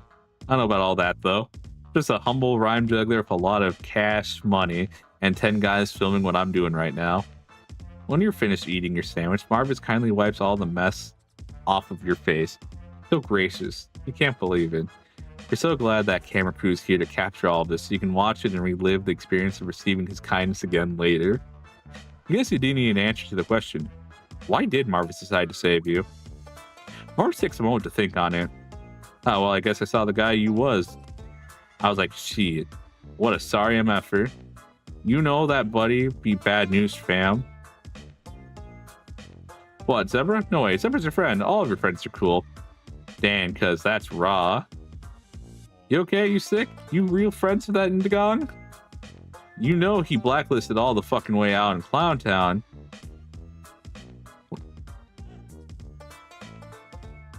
What, really? Why?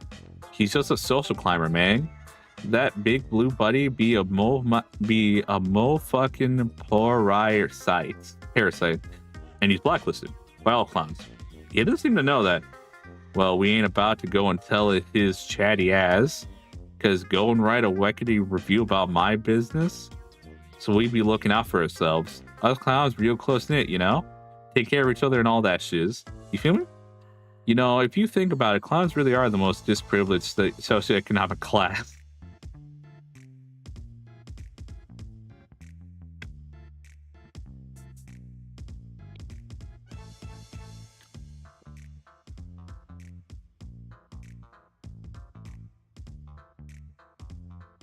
Yeah.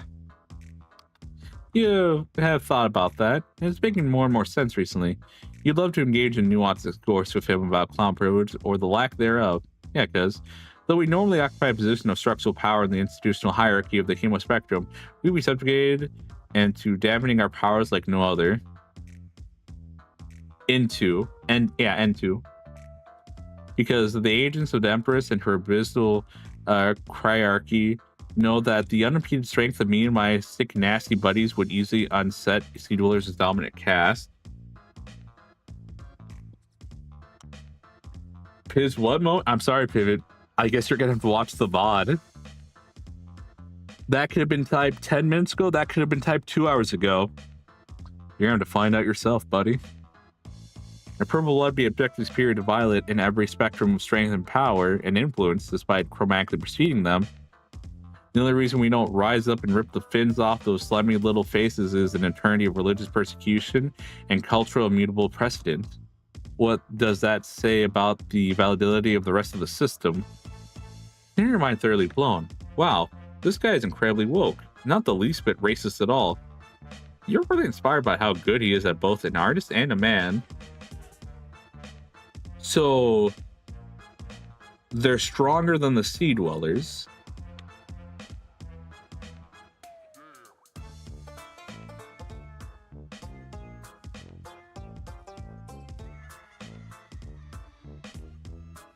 So purple is superior to violet, despite chromatically preceding them.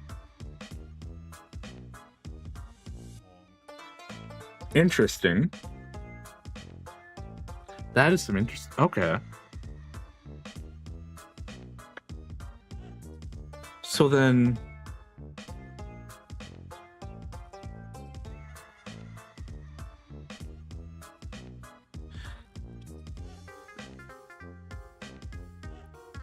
But at this point, like, yes, there are outliers, but I don't think, like, the other bloods, because it's the thing of every rule has an exception.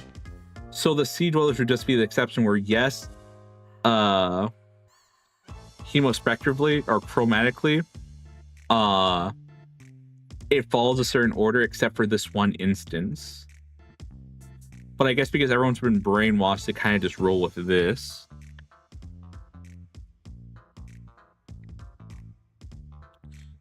So they could rise up.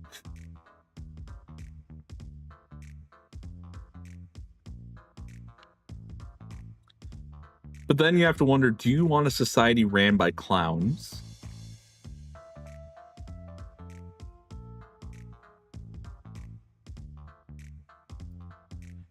Damn straight. Maybe all this spectrum needs is a little chaos to shake things up. Wow, it's like we keep running into figures that could really do something about that. Really makes you fucking think. You hear me? God, you do hear him. Makes so much sense. He makes so much. Is this the final straw of, like, our revolutionary ideology? Like, oh, like, this man is, like, the thing that breaks the camel's back. Like, nope, we're revolting. Yep, we believe in this. You make so much sense together. Farmer smiles at you as you hold his hands. You don't want to let go. You're afraid you'll never see him again if you do. You're not sure you can live like that. Maybe you can't be always by his side, but maybe sometimes, occasionally. All you want to do is make a friend. Fucking course I'll be your buddy, buddy. Here, why don't you add me on Shitter? Next time I got a show, maybe I'll hook you up with some wicked tickets. VIP fucking P. Rust Emperors represent. He's calling me I'm a king. I'm finally being called a king. Not just a short king, but a king. Make sure to check out my link in my bio for merch if you're interested. The promise fills you with so much hope and light and joy. You can't believe it. You did it. You've made the greatest, most ultimate friend of them all. Your shining light. Your reason for being. Marvis, the truest buddy you've ever had. Huh?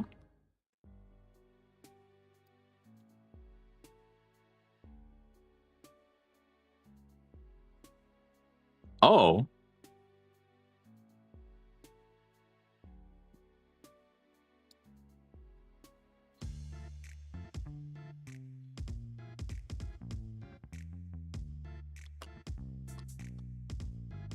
Oh, okay.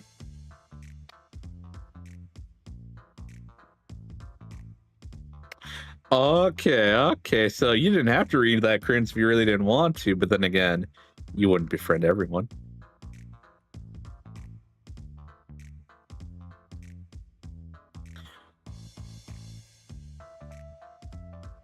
I went back to get context. Your mother.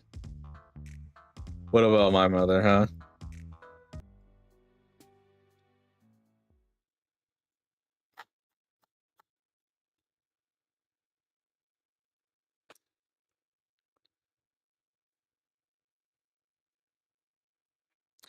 Did you actually get the context, or did you just see the moment I said something and then Demon Zeri typed in, pivot moments? Did you actually educate yourself?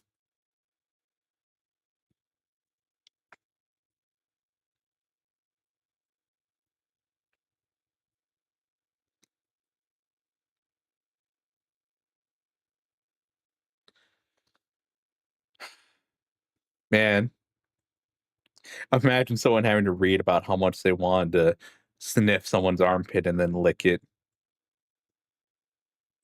Imagine having to read out someone's fantasy for that. Like, they would obviously get flustered, because they had to read all that embarrassing stuff out to their audience. Like, who would do that? Oh my gosh.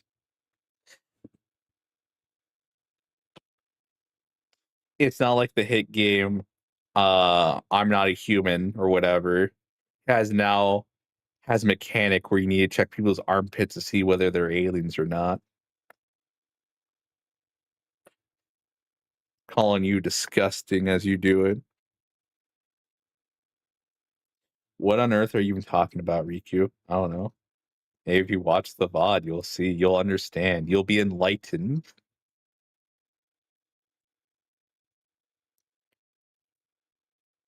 I like Marvis when he's just being a cool guy. When he was doing the whole "you're a naughty boy, aren't you?" I'm gonna be honest. My attraction went away immediately. When he's being the coolest guy, it's like, oh yeah, you're just the fucking best, aren't you? You're just the greatest. Like, oh, we got a naughty guy here. Like, mm.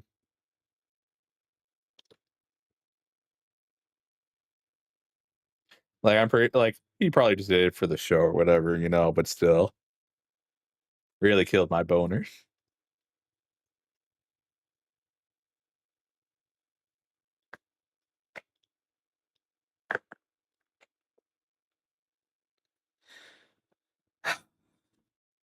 So how will chapter 17 stack up to 16?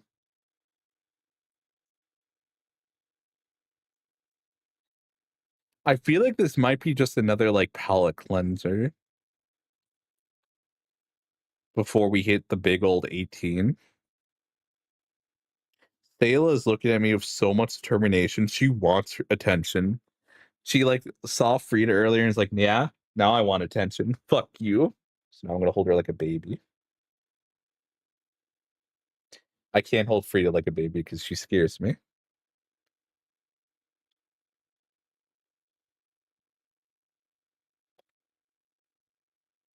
That's easy. 17 is one more than 16. That's true. If you go one more time, 18 is how many times I've done your mother.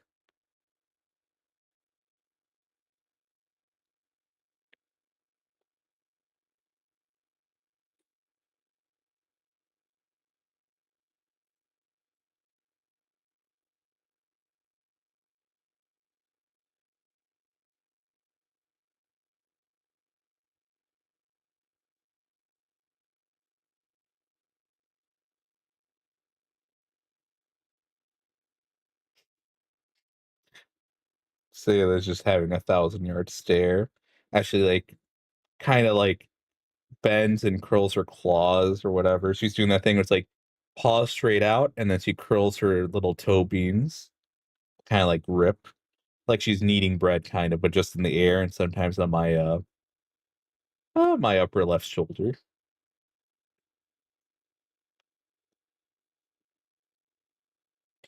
You said this more than 18 times. Get your story straight. You free pancake. I'm glad you brought that up, Pivot, because I think we need to clarify something. You know, when you say your mother, you know, the obvious implications, you know, like, oh, I'm going to do your mom.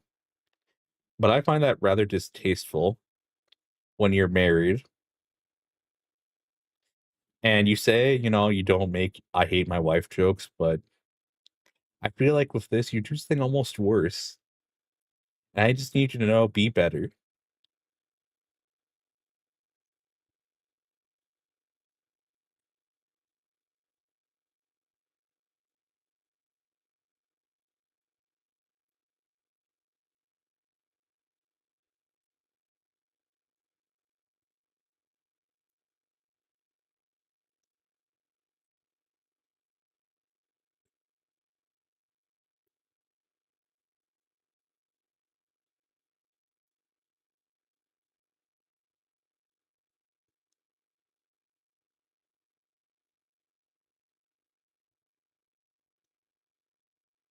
Consequences are another to my consciousness. Nice try, Dumbo. That's not nice. You can't make up words, Pivot. That's not cool. Then again, you're known for lying. Like about how you lie about you don't make I hate my wife jokes, which again, really not cool.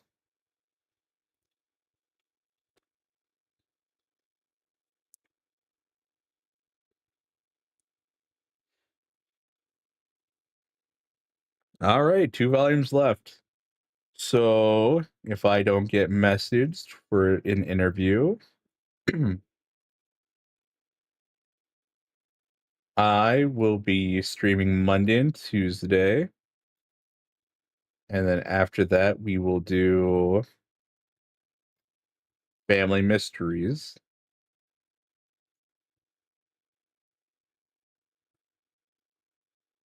Oh, that's kind of fucked right there.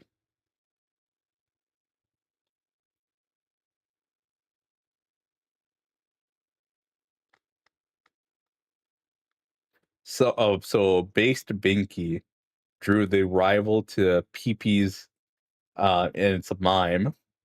And I'm afraid that mime's actually can use my magic to shoot you with their invisible gun. Yes, everyone. Have a good weekend. I enjoyed this volume. I do think overall I like 16 more, but it's really because Marvis was just such a standout character. 15 was just nice. Like it was a nice change of pace, except for like, you know, the bad ending with the Jade Blood. I forget her name already. But no, Marvis, I think, stole the show this stream. Really great, really cool guy. He did lose me when he was like, I did the whole tongue sticking out. It's like, oh, you've been a naughty little boy. And it's just like, okay, okay, whatever, champ. But everything else where he's just being the coolest guy, it's like, oh my gosh, yeah, you go, King. Yeah, no, chapter 16, fucking amazing. I really liked it.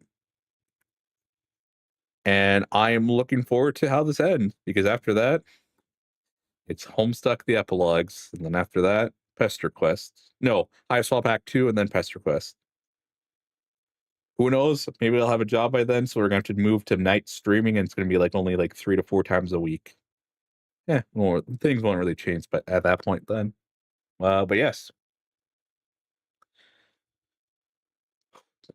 thank you all for coming. I will see you guys next time. Take care and have a good one. Bye-bye.